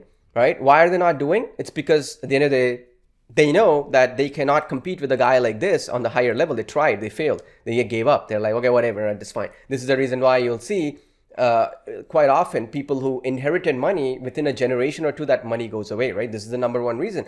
It's because you hit guys and gals specifically as well who are operating at this level. It's unfortunate, but it's the way it is, right? So how did we get this level? That's what I'm saying. Diet, discipline, making sure the first 3 hours is optimized properly, no Instagram, no distractions. Do that later on. Like when I'm relaxing, right? This is what I might do. When I'm relaxing, I'm in this stage of relaxation after I'm finished this task. Go watch movies, go social media. It doesn't really matter at that point, right?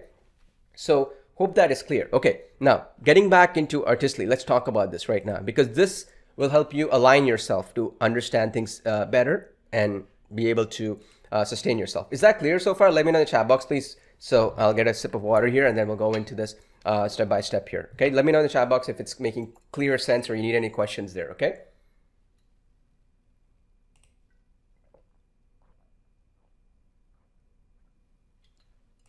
All right, so a lot of people saying yes, clear. Okay. Yeah, that was a major thing, right? So again, I try to help you folks as much as possible, but like people don't talk about the truth anymore, right? It's like, The issue is, if you talk about the truth, you cannot sell your courses. You know what I mean? You cannot sell your coaching programs. You cannot sell this magic pill where there's this new strategy or this new secret, right? And the reality was always right in front of you. You learned the basics, which Paul is giving you for free. You learned what you need to know, the foundations. Then after that, it's all about productivity. Get the job done, right? No excuses. Take it, finish it. It doesn't have to be 100% good. 85, 90% good is good enough, right? Especially because you're dealing with a bunch of people who do 30 minutes. They sit there and just space out every single day, right? Every single hour even. Like you'll see that, right? In office spaces. Like I worked in an office setting earlier in my career, and I could see it, right? Like most of the people feel like they're actually doing a lot of work when they're doing nothing, right? They're doing no work, right? So similarly, okay, let's talk about this other aspect now. Let's talk about Artistly and then the monetization tactics for it. So what I'm going to teach you is the tactics, the level 1 to 3 levels, okay, right now. And then what you'll understand is once you know this, makes your life easier afterwards, okay? All right, let's see here. All right, so first things first, let's talk about this, okay? So you want to look at value add, okay? Where can you add value to the designs that you built with Artistly, okay? So this would be like if we put a circle and we map this out a little bit, this could be like copy, like meaning copywriting or landing pages or funnels or whatever. Where can these images make sense? I'll talk about that in just a second. Landing pages, etc., right? So these images, where can they come into play? What can they do? So where can you add value, right? In other words, if you got this handed to you, okay, what is the value you're adding? Let me explain to you how this works in practical sense, okay? Because I keep talking about like this stuff. Some people are like, okay, yeah, sure, whatever, right? Now, let me give you an example at the highest level. Remember I told you level 10? Who's that level 10? Okay, so this is the guy, okay? There's this company called Thoma Bravo, okay? What's called a private equity firm, okay? All these guys do, okay? Look at them right here. They're $131 billion under management, right? So they own companies which are worth 131 billion or more, right? So the business model is, and this is the richest people in the world, right? They lobby governments and stuff like that to pay low taxes is what they do. So what they do, and this is in different industries. This particular business, what they will do is they'll buy a company, right? And then they'll look at efficient ways to get the company to be more profitable, generate more revenue. Like, let's say, for example, they have 75 companies right now, right? So they'll see, can I sell to these other companies' customers and generate more revenue? Like there's one cybersecurity company I have, and another one is a cybersecurity company. Let's say antivirus or malware kind of company. Well, they have shared customers. Let me sell to each customers, right? Immediately I did that, and now the company grew by 50%, let's say, more revenue, right? And then now they sell this company at 3 times what they purchased it for in 5 to 7 years, right? So in other words, at the end of the day, what they're doing is value add, right? So I bought something and then I bought it for $1 billion. I increased the revenue a little bit, optimized systems, negotiated with, let's say, for example, suppliers. Let me give you an example as well so you understand what value add is, okay? There is a lot of you folks know this, but if you don't, let me explain this, okay? So let's go to this website. You're going to Stripe fees, right? Let's go to Stripe's fees, okay? A lot of you folks know Stripe, right? Stripe is the payment processing company, right? So their fees are 2.9% plus 30 cents, okay, per transaction, okay? So it's like a credit card transaction they do, right? What they have is, you see this something called volume discounts, right? So what you could do is, I'm going to show you this. It's going to blow you away, okay? Watch this. All right. This is what I'm trying to tell you. This is the reason why you don't need to know a lot of stuff when you go to the next level. It's about understanding the game, right? So anyway, there was a company which recently, I know this person who purchased this, and I was blown away because I didn't know it existed. So they bought this company for $100 million, okay? So like, it's a lot of zeros, right? I'm like, how the heck did they buy this for $100 million? They got financing, they did all other stuff. They didn't put $100 million. They put maybe like, whatever, small percentage of it, 10%, 20%, something like that. They got other stuff in debt, okay? They got financing from a bank or whatever. Anyways, the point was they bought it for 100 million, right? And they made that company worth 200 million. I'm like, how did they do that? Like literally after the day that they purchased, right? the day that they purchased, they made it worth 50 to 60% more than the day that what they purchased. So in other words, think of it like this. They got the company for free, if you think about it, right? If they double it, they got it for free.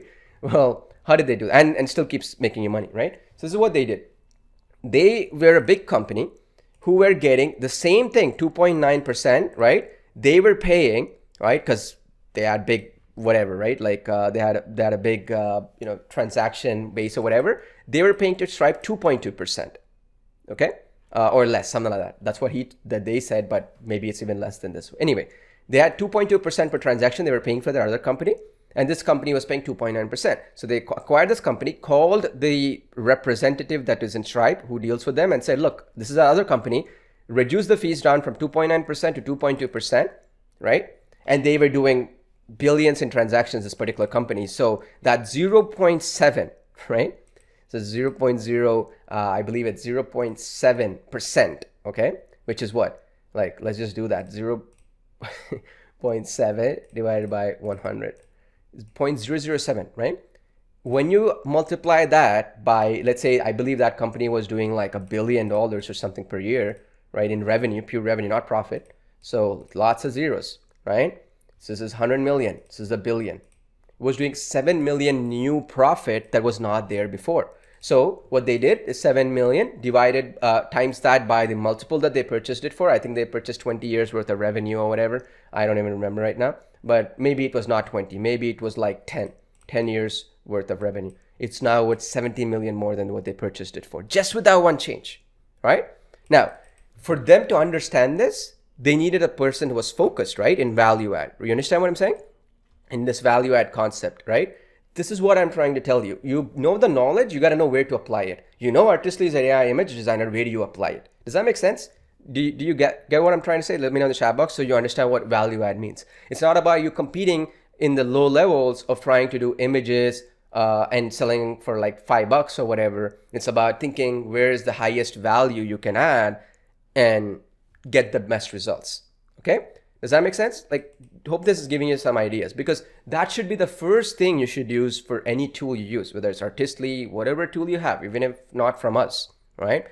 Because if you don't do this, right, what's going to happen is you're always going to be thinking small, and when that opportunity that is big enough comes, right, that opportunity that is big enough comes to you, you're going to be just missing it, and you're not even going to know it was available, right? So this is the thing. So people always ask me, like, the next level, what do you do? This is the stuff I'm doing every single day. 90% of my time is on this value add concept. Okay, what do I do? What little thing I can add here? What can I do this extra? What can I do this other new thing that which could dramatically impact something, right? So when you're an agency or consultant, this is another thing where you come into the picture, because a lot of businesses, they don't think like this, right? Because they don't know, like they don't know where the value is. They don't understand that at the end of the day, for YouTube, a simple thumbnail, which is another thing you can use Artistly for, I'll talk about that. But you go to YouTube, right? A simple thing like a YouTube thumbnail, right? You add a proper thumbnail, it can increase a video from getting 40 views or 50 views to get 2,000 or 5,000 or 10,000 or even millions of views, right? Just a simple change. Of course, I'm not saying that the video should be crap quality, but it's a critical component. People do judge a book by its cover, right? A YouTube thumbnail is like a book cover. People see that first before they click on that video, right? So how do we create that? That's another area. A lot of businesses, they don't have a clue that this is important. And when you show them, they start going crazy, and they actually pay you money for it if you're doing an agency consulting, even in your own business, right? That's the other thing, right? Similarly, right? This is the other thing, right? And I kind of wanted to simplify this stuff for you even more. Now, that's YouTube thumbnails. The other one is you could generate the images and list them up on marketplaces. I'll show you that right now in just a second. Okay, marketplaces, where they allow AI content to be published, right? Now, why is this important? Well, because marketplaces gives you leverage, right? Like when you're sleeping, the marketplace is going to generate traffic either way, right? I'll talk about some of them which accept AI content right now in just a second, right? Marketplace is another strategy. The other one that you could do as well is basically print on demand. I'll show you the platform that I use personally, but there's other options as well. But print on demand, POD, right? There's some platforms you can utilize to do this, but the idea is this is your mugs which are basically branded. You can create logos, which you can put up on these, stuff like that, right? This is the difference. You put, let's say, remember that value add concept I told you? The point is you could put this on a mug, right? Or you could generate a logo. So I could charge a company a logo and they'll pay me maybe $100 or $200 for it. But if I put it on a mug, it's scalable now, right? People can sell that mug, they can sell that t-shirt, whatever, and it's a lot more scalable, right? So it could work for like logos or specific styling of images, right? You can check the styles too, by the way. I'll show you some strategies you can do that, okay? Yeah, logos, images, and stuff like that. This is another one, okay? Now, the other one as well that you could utilize this for, okay, beyond just value add and all that kind of stuff, is just think of like in your life, right? If any point, let's say social media campaign, you wrote text, every social media campaign requires at least an image, right? Like they say a picture is worth 1,000 words, right? So there's already social media campaigns where you can add these images that will pop, okay? Social media campaigns where this will actually pop and take your business, where people are actually watching it and they're like, oh, they're attention. We're in the attention economy right now, right? So we will pay attention, they actually take action. There's another one, right? So the idea is you need to pick and choose which one makes the most sense depending on which level you're playing and what your focus is, right? Let's say, for example, you talk to a client, let's say I'm talking about an agency consulting relationship. They are big on video marketing, then you would want to pick YouTube thumbnails. It's an e-commerce business, right? This would make sense for an e-commerce business to add it as an external service. Or it's a YouTube influencer or somebody famous, like an author, whoever, right? Author, coach, consultant, thought leader, whatever, big time. This would make sense for them because they could do branded for them, right? So that's the other one. Marketplaces is something where you just want to get started to see if it's going to make some money, right? And over time, it's going to add up, right? You put it up in different marketplaces, it's going to get the listing, it's going to do well, right? So these are some of them. Of course, we're going to be talking about more of them as time goes on, but you understand this, right? It's like understanding where you wanted to go to get the low-hanging fruit, so to speak, in order to get the best results. Now, I want to make sure I get this point through to you, okay? When it comes down to helping your family, when that comes down to serving your community, your church, whoever, whatever it might be, right? Whatever it might be, at the end of the day, people respect people who actually do whatever it takes to succeed, right? And that means working a little bit harder, working smarter, making sure that you get the job done, as I say, right? So the point I'm trying to make is if you are just, doing print on demand and it's making you money, or you're doing social media and doing money, or value add and doing money, or thumbnails and doing money, nobody cares as long as it generates your revenue, right? There's this idea that I don't know from where it came from in our industry where somebody has to do something that they can share with 100 people and feel good about it, right? Like I see this oftentimes, even in my friends. This is the most stupidest thing I've ever seen. A lot of people are in jobs just because of the prestige that comes with it, right?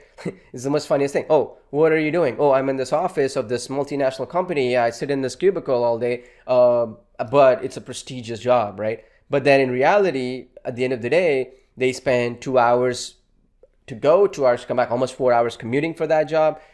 They have other things, right, that they don't like about it. They cannot be really creative in that job. What they do means nothing in the grand scheme of things, right?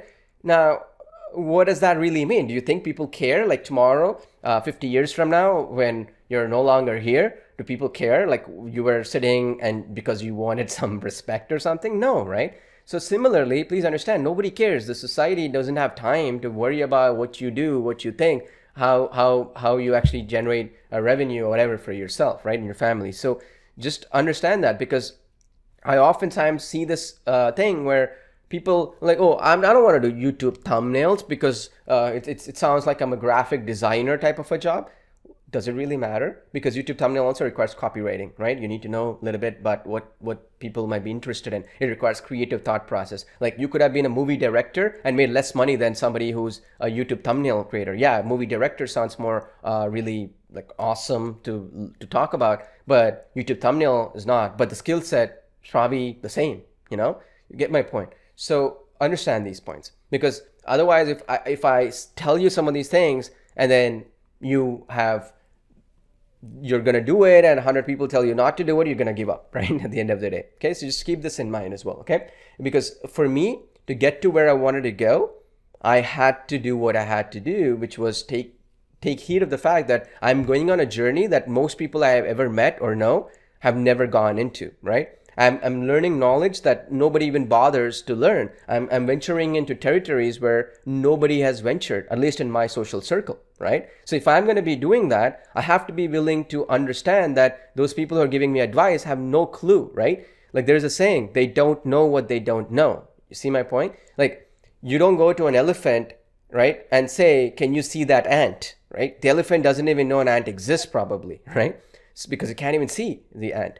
But at the same way, in reality, we are always looking for that ant, right? And we think, oh, well, the ant matters, right? Nobody cares, right? Similarly, just understand that in real life, you're going to run into these points of time in your life where you have to just look at the forward direction and keep going, okay? All right, so let's talk about some points here, okay? So let's talk about marketplaces first, okay? That's the more easier one. We can run through this, what we can do, what we cannot do, and stuff like that, okay? And then this way we can go in and play around with this, okay? Because see, I don't want to get into the motivational side of things, but it matters, right? Like you have to understand, like I'll tell you a quick point before we get to the marketplaces, right? I'm seeing some comments on this. So when I was on my starting point, right? Like this was many years ago, the only thing I knew in my social circle was in order to be successful, the most successful person I knew had a job at a bank. We were making like whatever, 50 grand, 60 grand a month, per year, sorry, 50, 60 grand a year, 1,000 a year, whatever. And that was like the most somebody wanted a professional job on it. And then on the other side of things, all I knew was you work in a gas station or you work in, let's say, like a Walmart or you work in one of these big brands, right? And then you get promoted to a manager or whatever. That was my social circle, right? When I was getting started, those were my social circle of friends because I grew up in an inner city. Those are the people. The successful one would be the one who probably went to college or whatever, became an accountant or something like that. On a lower level, maybe they just learned some basic degree for 2 years, but they ended up doing some kind of a job in some organization, right? And they would get promoted and all that. And that's all I knew, right? That's my whole worldview. That was what I understood. And that's what I was taught to do. So you want a professional field, you do that. If you want to do something more blue collar, so to speak, you do this other stuff, right? And then the reality was when I really went in and I started to try to get my mind through, I got a lot of friction from people. Friction meaning like, look, you cannot do this. That cannot happen because everybody was thinking in the same wavelength as I was, right? The idea was, well, you want to do this new internet thing? Well, that will never work because they have no clue, right? They don't know. Like, what do they know, right? So the idea that I'm trying to explain to you is you have to understand that this is the type of stuff that we're dealing all the time, right? We're in a very tight social circles. We're among communities that we live in where we always have that feeling where we're not adequate enough or even that matter, we only know what we only were taught, right?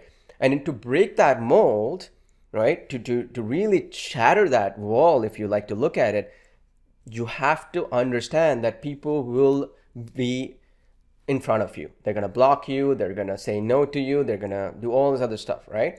And this is the reason why oftentimes, right, I'll have somebody who will say, look, Paul, I've been your customer for like a year.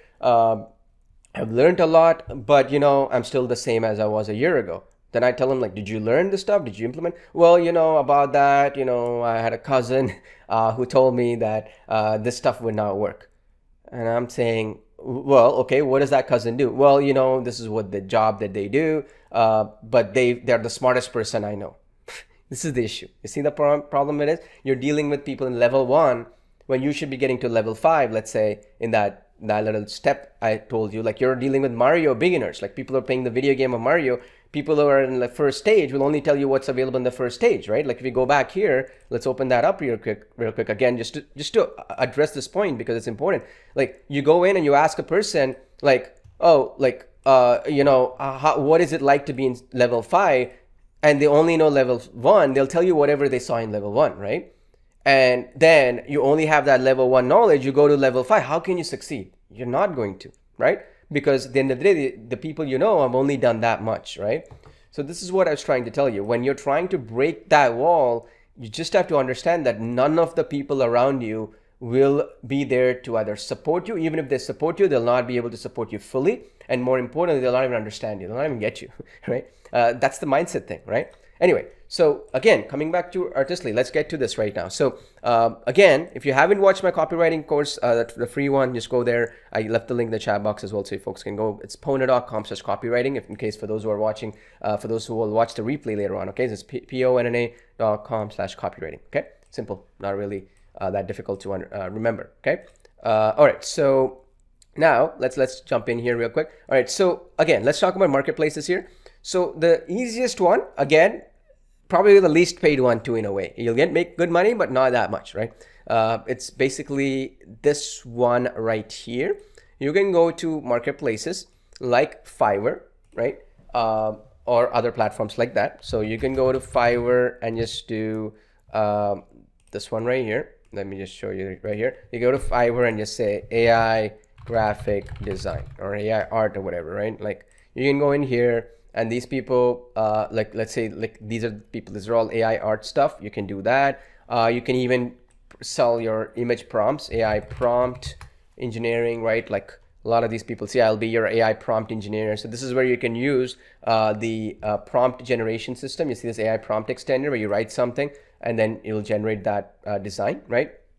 So this is something like this person right here. Let's look at this one right here. So I'll be a prompt engineer, let's say, right? So this one is the task. They're charging for like one simple prompt, blah, blah, blah, right?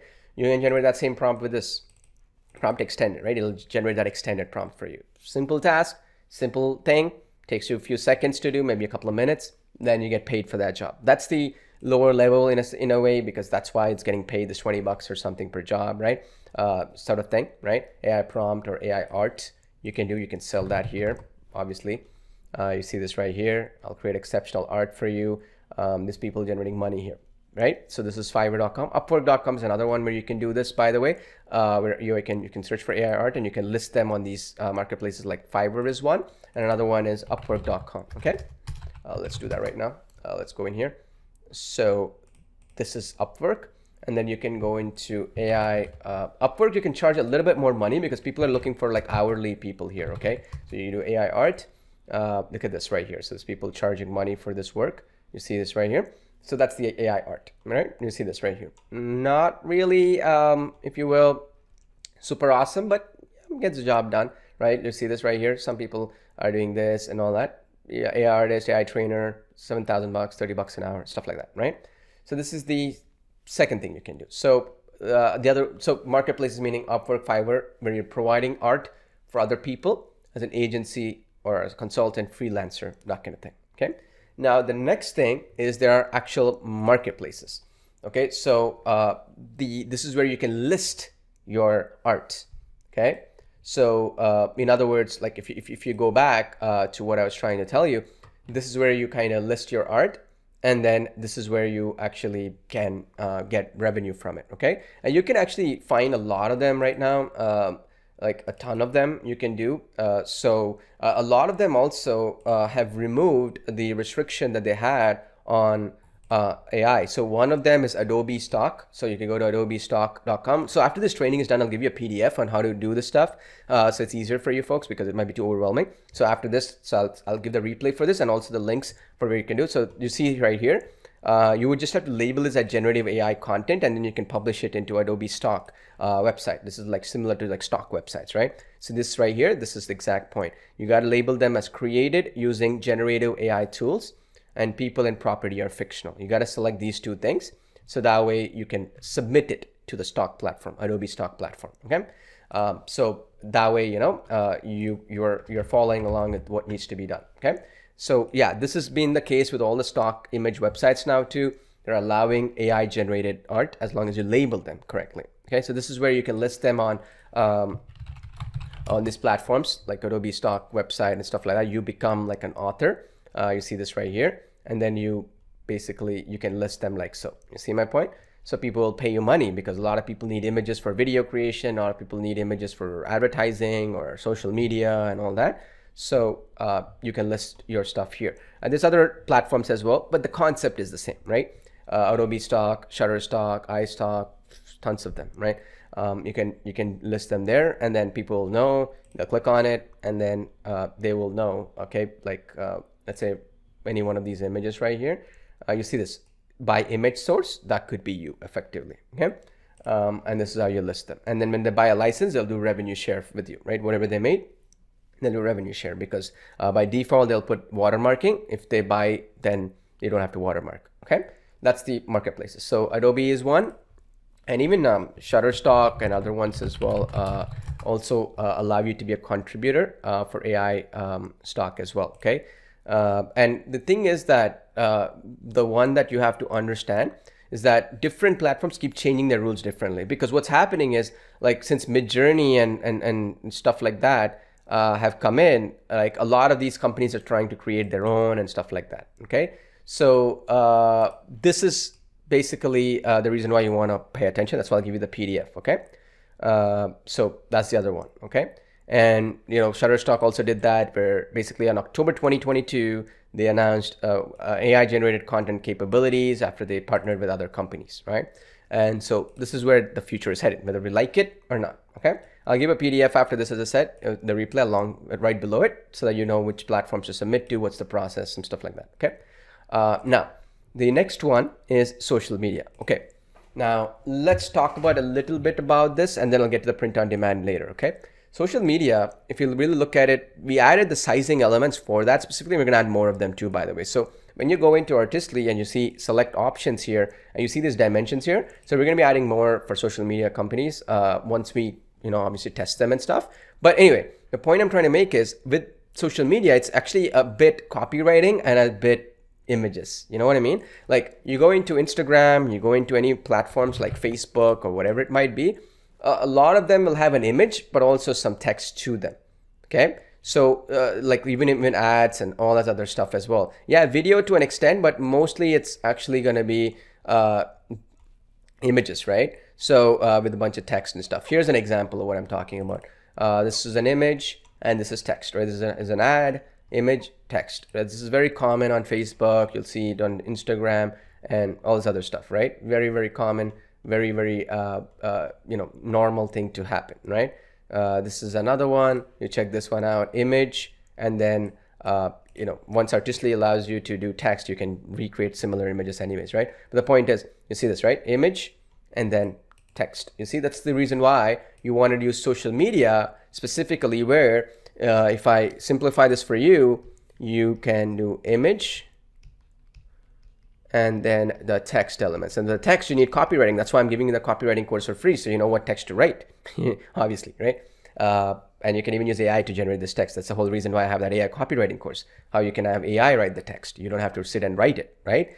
Now, just a quick point, right? While we are doing it as well, so I'll leave some couple of links for you folks, okay? So that you folks can go in and take advantage of some points here. But anyway, the point I'm trying to make is that, I'll leave in the PDF document as well some tools like us which can add the text as well, like Design Beast is one of them. I'll post it in our Facebook group as well at this point, where you can import the images that you make in Artistly and then go to Design Beast and then add these elements in, right? And you can add text, you can add brochures with it. So this is the Design Beast application, right? You have the AI mockup designer and all that kind of stuff. So you can use it for now. Obviously in the future we'll probably add some things, but you're going into the application here, you see this, you can go into this right here, and then you can add any sizes for these social media campaigns in Design Beast. I'll leave you the link for that in just a second.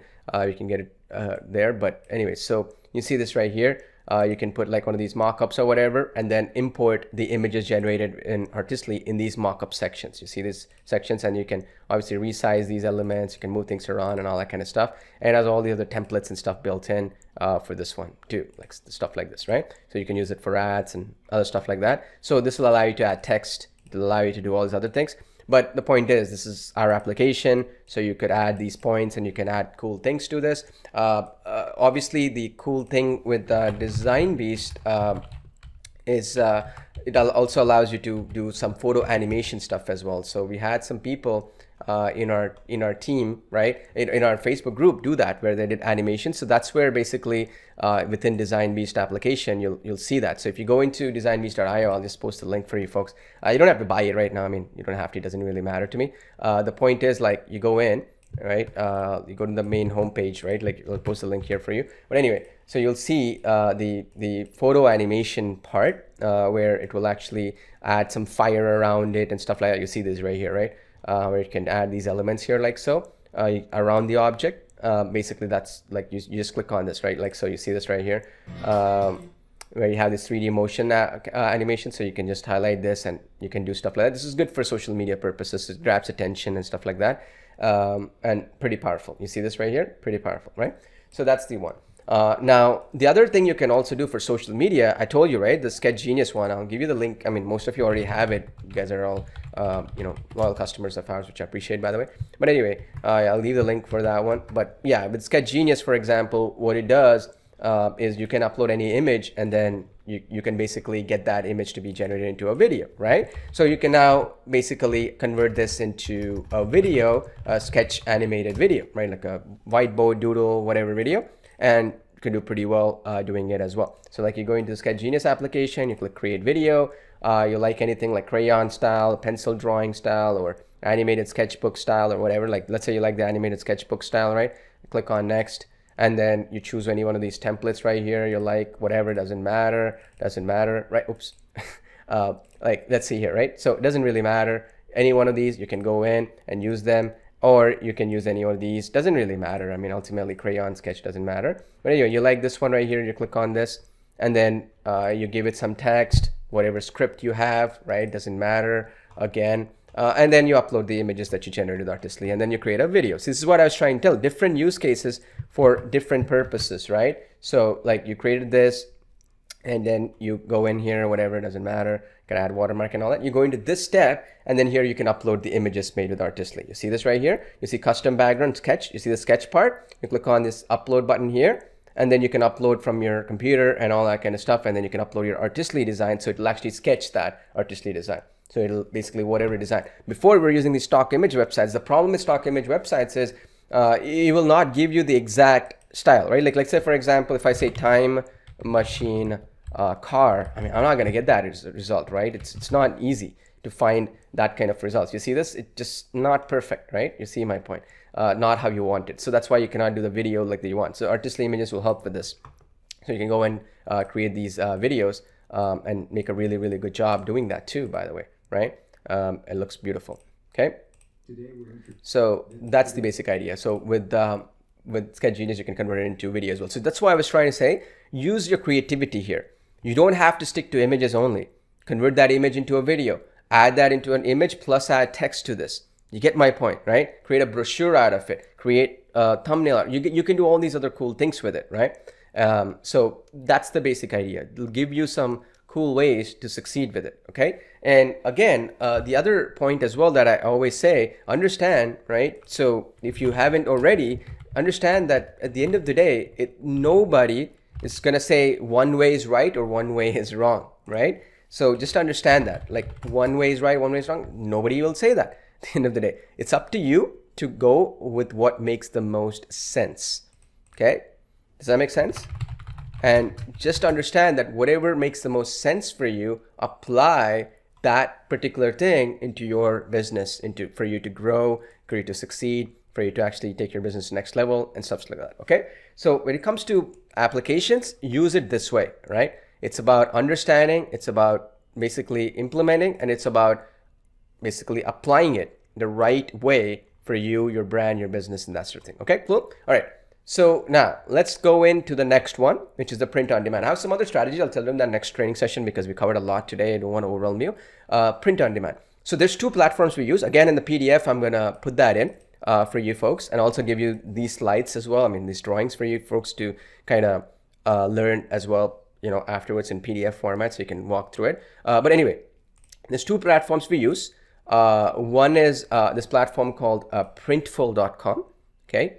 And printful.com basically allows you to basically put your logos or photos or whatever into different products. And then another one, basically like this one, is Printify. Okay, Printify is the other one. So it's Printify. So it's another one as well, which is print on demand, POD stuff. You go to catalog on their website. It's going to show you what all stuff you can put. You can put your design on the sweatshirts. You can put them on these bags. You can put them on all this other stuff. And then basically they charge a small amount for it. You can mark it up and make a profit. They do the delivery. They handle all the stuff, right? Shipping. They do all the production, everything. You just put the logo and you give a link to somebody and they purchase, you're going to get paid. Works really well for influencers and stuff as well. Printful is similar. I've used Printful in the past very successfully, actually. The way Printful works is, just so you understand, if I log in to my dashboard here real quick, so I'll show you right here. So this is my dashboard right here. So you can go into, for example, their product catalog here, like so, and you can pick which one you like these hats or whatever, and then you can change and put the designs in there. Does that make sense? So let's say, for example, this is the t-shirt you picked, right? You see how these designs right here, that's the ones that you can modify and stuff. This area right here, okay? This part right here. So how it works is like you can do like whatever, DTG printing, create product template, and then you can now go into the design editor. You see it says drop your design here. This is where you can add your design. So for example, if I go into the Artistly application, I want to show you here real quick. Let's go in here actually. So the sticker format, right? You see the sticker format works really well for this. This is a sticker one. You see this? I put style sticker. So you can do that. You can even, remove the background for this, because remember we did that background removal now, right? So how you would do it is you go back here and then you go back into the background designer one. So you go into the background designer, click on select personal design, choose design, and then you go back into that sticker style. Let's see where it is. Hopefully I can find it. It'll be funny if I can't. All right, so where is it? Right here.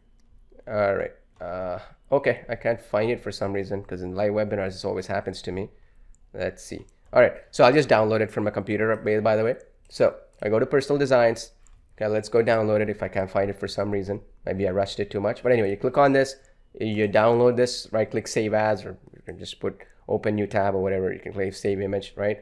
Does that make sense? So that will help you out. Okay, so I'll just apply one for the time being. So you see this right here, there's a transparent background logo for Human Pal. So I'll shrink it, resize it. So this is how it works. So imagine this could be for a brand of an influencer. This could be a company brand. You can move and shape this around where it will apply. And you can do it like so. You can even do it with designs. You can even use it with images. You can do it all that. Just make sure that it doesn't have the background though. Okay, it's very important so that it comes out nicely. Okay, that's the same process. That's how I would do it. Okay, all right. So hope that is clear. So again, coming back into this right here. So those are the ones. I'm going to give a PDF after this one, so it's easy for you folks to navigate through it. So you can watch it again and navigate through these things. Again, like I said, it's not that difficult. It's just about a question of putting a checklist and getting it done, right? It doesn't have to be perfect. You don't have to make sure that that color of that t-shirt is like this maroon color, which I have to implement. I see this all the time. No, as long as it gets the job done, people appreciate it enough, and then they will actually buy it, right? At the end of the day. Hope that is making sense, and hope that is clear, right?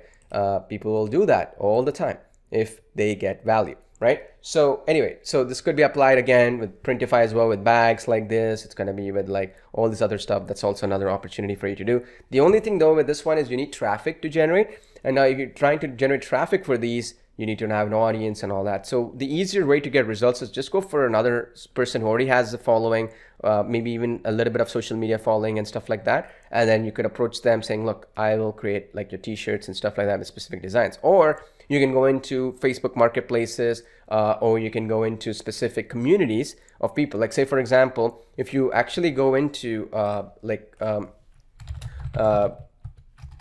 there are these platforms where they show you what the top selling print on demand t-shirts are there, right? So you can go into Google and you can do that search too, but like up to you. But you see my point. It's always mostly related to community, and then you'll see based on what's selling within that community. So this is basically one I found out here. This is the top selling products on print on demand. These are the mugs, shirts, and stuff like that. You see this right here, right? And generally it will be something people are passionate about, like fishing, knitting, whatever. Maybe something like this one right here, Texas Girl, right? Sounds interesting. People from Texas would buy it, right? This is Texas Chica. People understand Spanish, right?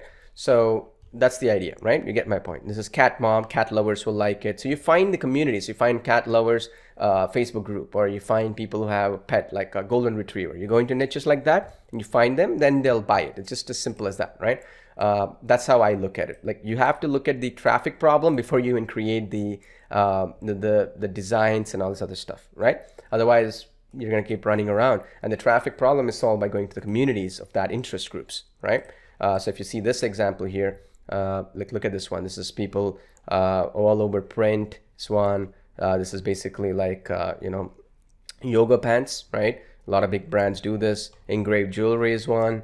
Actually, another thing with this engraved stuff is people also do really well for anniversary gifts and stuff like that, right? So that's another one. You see there's tons of ideas here. Tote bags, right? Stickers. We can use our sticker generation in Artistly for this, by the way. You have wall art. You have cushions, like for sofas, beds, towels. See it, right? Like phone cases, another one you can add. Print on demand, hats, face masks. Not sure now, but Bluetooth speakers, right? Water bottles, socks.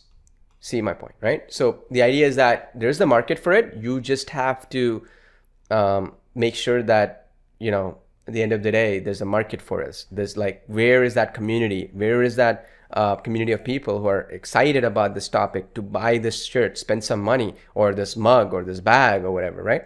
Generally, the community will be always specific to that, right? And then, you should be good to go. So also understand another thing. You can also use this feature within, you see this printful where it says remove background. You can also use that. So like, you can even use that example as well. So for example, in a nutshell, like if, let me see here. All right. So if you want to, you can, use that and then remove the background as well from that too. That's also another option.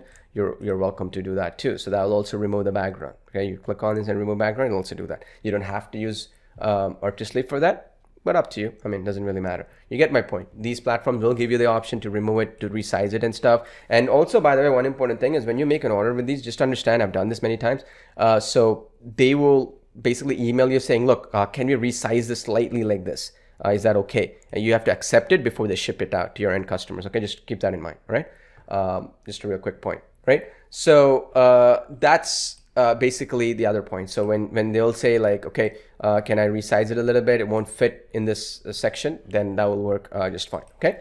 All right. So that's basically it. So let me answer some questions while we are here, and you can post them in the next couple of minutes. I'll answer some questions, and then after that, I'll basically tell about our next training session, what we're going to be covering, and some stuff like that. It'll be next week. I'll also be doing it on our live stream, so you'll see notifications, emails, and stuff like that. The replay for this one will also be up the next 24 hours or less. Okay. Now, if you enjoyed this training, let me know in our Facebook group. For those of you who don't have access to our Facebook group, for some weird reason you're not part of our Facebook group, I'll be shocked. But if you aren't, let me give you the link right now. I'll post it in the chat box for you so you can go there. And also I'll give you the link for the Artistly like the support email in just a second. But this is the group, right? Left the link in the chat box so you can click on it and go there.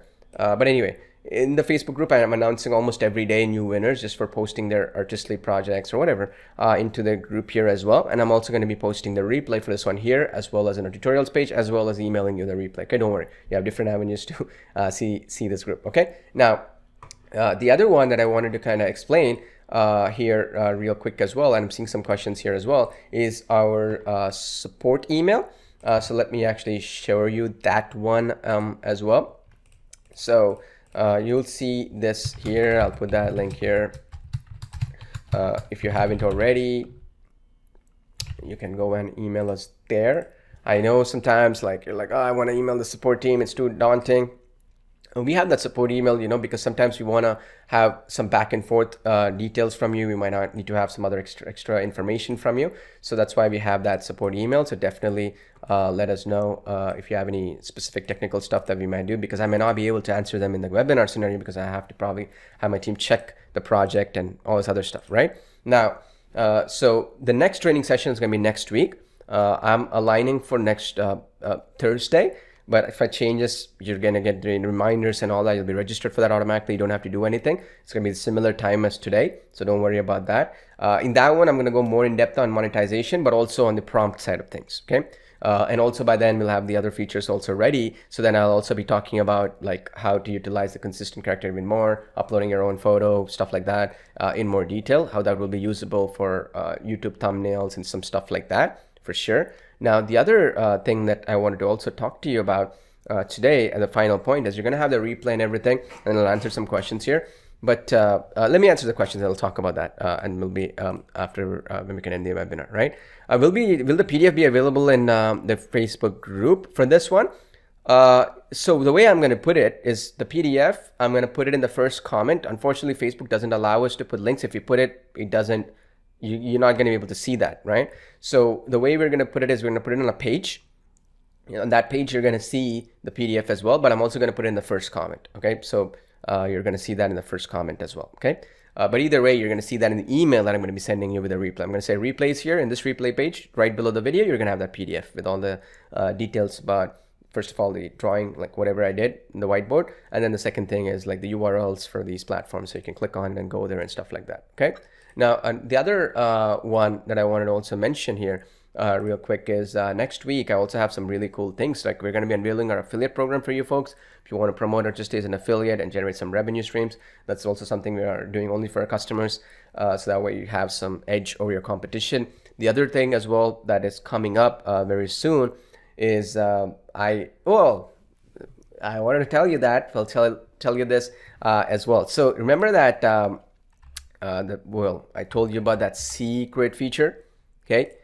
This top secret feature that is coming in, right? So the only issue with this feature, okay, I'm not going to reveal this feature yet. I'm going to do that in the next training session. The only issue with this one is I cannot give it to all Artistly customers. I'm not going to sell it to you folks. Don't worry. That's not the goal. The point is that I will have to do it in such a way where I don't do it where there's like tons of people are on the webinar. So what I'm thinking about this one is next week I'll create a system in place where we slowly roll out this feature to accounts, not all at once, but to folks who are interested. And I'll explain what the feature is as well, obviously, next week. I just don't want to reveal it right now because it'll take away the effort that we're putting into these other features, right? These other ones on the top right here. But you're gonna be pleasantly happy with that one. We're still working on those. But the point is, with that feature, why we have to roll it out slowly to users, even though you're gonna get it for free, you're our loyal customers, and you got the early bird and all that. But the thing is, with this particular feature, it takes a lot of resources from our end. And it requires a lot of, if you will, right now, just to put it in perspective, it's taking some time to generate. So I don't know if I reveal this feature, can we speed it up before I release it? And also another thing is, will people be okay with it? Because I have not even announced it. Nobody even announced it in their roadmap or anything. If people are okay with that, or with a little bit of an extra time it being done. So I just need your feedback on it. If this thing requires a little bit more time to generate, right? For you to generate, you can come back later, obviously. It takes a little bit of time, right? Like let's say instead of 20-30 seconds, it takes you a couple of minutes. Is that okay? I didn't tell you the feature yet, but is that okay for this feature that I've never announced? Nobody knows it. Is that okay? That's something I want to know, because if not okay, it'll take your time. Then we have to optimize it further before I even announce it or release it, right? So my point being that this feature requires a lot of computer resources, and it's even on the best, one of these best artificial intelligence machine learning servers. It's taking about 2 minutes to generate this particular type of thing. That's all I'm going to tell you right now. But the thing is that because of the fact that it's taking so long, we don't know if we can, first of all, people are okay with it or what, I don't know. But anyway, I'll announce that next week. You decide, but don't want to say like we can improve the speed more. Let's hope. We're going to be doing some tests this week, but that's going to be coming up, and you'll be pleasantly surprised on that one. It's going to be fun. I think it'll be worth the wait, so to speak. Okay. So something for you to look forward to next week, I guess, right? All right. So the other question that I'm seeing is that which is another question is, if you have any questions, well, related to stuff that is technical in nature, just email our support team, right? Did I give that? Let me just put the link here. Let me just see real quick, because I put that in there. Yeah. So that's the email. You can email us at support@artistry.ai. We'll have some of these, we might have to check your profile and see like what is the design you created, what's the issue you're having, and all that. It might take some time, right? Another point also that I'm seeing a couple of questions on it, which would be a good one, is basically, okay, a lot of you saying extra time is okay for that. Yeah, okay, great. That's great. Good to hear. That's my concern all the time. It's like, we create something, I'm excited about it, and like, could I improve it a little bit more to make it faster a little bit, but then it'll take an extra month. Well, that's the trade-off all the time, right? Like, what can we do to make things better and all that? Okay, now the other point I want to make is just kind of a quick summary here a little bit, just to talk about stuff we discussed here, in case, some of you folks, we're not paying that much attention. I appreciate a lot of you folks sticking around so long and paying attention. You really do. It means a lot to me. That's why I try to do my best to help you out. But the point is, Artisty has different monetization strategies, and all of them work. Once I give you the PDF, it'll make your life easier to explore which ones. But I just want you to understand that I'll give you all the resources. You decide which one makes the most sense for you. And I do both. I basically try to think of it mostly in this value add terms always, because that's the highest level, right? It's like, where can we put this image where just this one image would add an extra 10% in terms of sales, or extra 50% somewhere, right? Even if an extra 2% matters, right? Because it's much better than trying to compete with thousands of people and generating a bunch of art, right? You give the right tool in the right hands, it's the same thing, right? Like, you give a hammer to somebody who is doing $1,000 plumbing job, well, per hour, by the way, let's say, well, at the end of the day, that hammer is worth a lot for that person than it is for you to just sit and play with the hammer where you're hammering a bunch of nails for fun, right? Just my point. Tools have certain use cases for certain things. It's just a question of how to use it. And then once you know how to use it, you know where to use it. And once you know where to use it, which I'm teaching you right now, the thing is, you just have to do it. Get the job done, right? Simple as that. No need for you to do much more, okay? Now, since a lot of you folks said you had interest in that topic, which I discussed, which if I go back here, I'll probably also do a separate bonus session in our Facebook group, and I'll invite you folks there. Facebook group, because it's going to be there always. It's not going to be going anywhere. The main point being, which was about that, more the productivity side of things, which was, this is something that will matter. Like, this is basically where in 3 hours in a day you could get more done than somebody does in a week. Maybe for me it might be a month what somebody would take, right? So I'll do a more detailed session on this, because I didn't cover some aspects here because of a lack of time, focus as well. So for example, we got to talk about diet. You got to talk about things like sugar, how to avoid it, how to manage it. You got to talk about some things like carbohydrates, carbs, when to eat it. You should not skip carbs, okay? Just one quick point. You want to eat your bread, your rice, your whatever towards the evening, right? For dinner, right? Good idea, because it helps you sleep better, right? Things like that, right? So I'm going to talk about that, and by the way, this is what works for me. I mean, I don't know, different people have different health conditions and stuff, so maybe this might not work for you. But one key thing though is very clear. In order to do this, you need to dial in your diet and your sleep, okay? It's just like this, or an athlete, right, will need more sleep, right? Sleep. And also an athlete has to eat properly, right? And of course, obviously practice exercise, right? Whatever, doesn't matter. This is pretty much understood. But for us, we don't have to go in and do a lot of weightlifting. It's just walking outside is good enough. But the point is, we got to chunk our days properly, right? And that's the thing. Like, a lot of times I see this with moms, right? Working moms. It's like, because I do a lot of consulting for that, right? So young mothers, moms, like, they feel so guilty that they're not spending time with their kids, right? Even though they're doing their best, they're trying as much as possible, but they're like, I wish I could spend a little bit more time with my kids, right? And this is quite common. And this is the solution. It's not about how long you work, but it's how efficient you are with the time you're spending, right? And at a level, this is all that matters. It's like it's nothing else. Like I cannot teach you 100 different ways of doing copywriting, 100 different ways of doing image generation, 100 different ways of doing videos, right? Once you get it, you get it. Now the question is, okay, look, these are the things I need to do. Can I get it done? No excuses, no mumbo jumbo stuff. And for you to do that, even if you had the willpower, if you're not sleeping properly, eating properly, exercising properly, or even optimizing your time properly, then it won't work. I mean, you see this, right? Like, there are these, like I see this oftentimes, right? Like you go into some of these big enterprises and institutions, like after 1 p.m., you don't find that person, right? That person is gone afternoon. They're like dozing off because they just don't have the mental capacity to do that work, right? How can they compete with somebody who already finished all their work by that 1 p.m., It just can't, right? And this will also help you in different ways. Like you could do this in the evening, you can do it in the morning when you wake up, you do it in the afternoon, whatever is your optimal time, because everybody's different, right? Somebody is better working at night, somebody's better working early in the morning, somebody's working in the afternoon. I don't know. Different people have different ways. Not one way is right, but the fundamentals will always be the same, right? That's what I'm trying to say. It's like if somebody told you, look, this is what you need to succeed, and in the highest level, and it's not like a magic pill you can take that will solve everything. That's the reason why those people are in that next level, right? It's just basics, right? Doing it day in and day out and getting the job done. So just understand this aspect, because I see this oftentimes here, where I do my best to give you all the stuff for free as much as I can. And then the saddest thing I see is people give up here, this level 5 and beyond, right?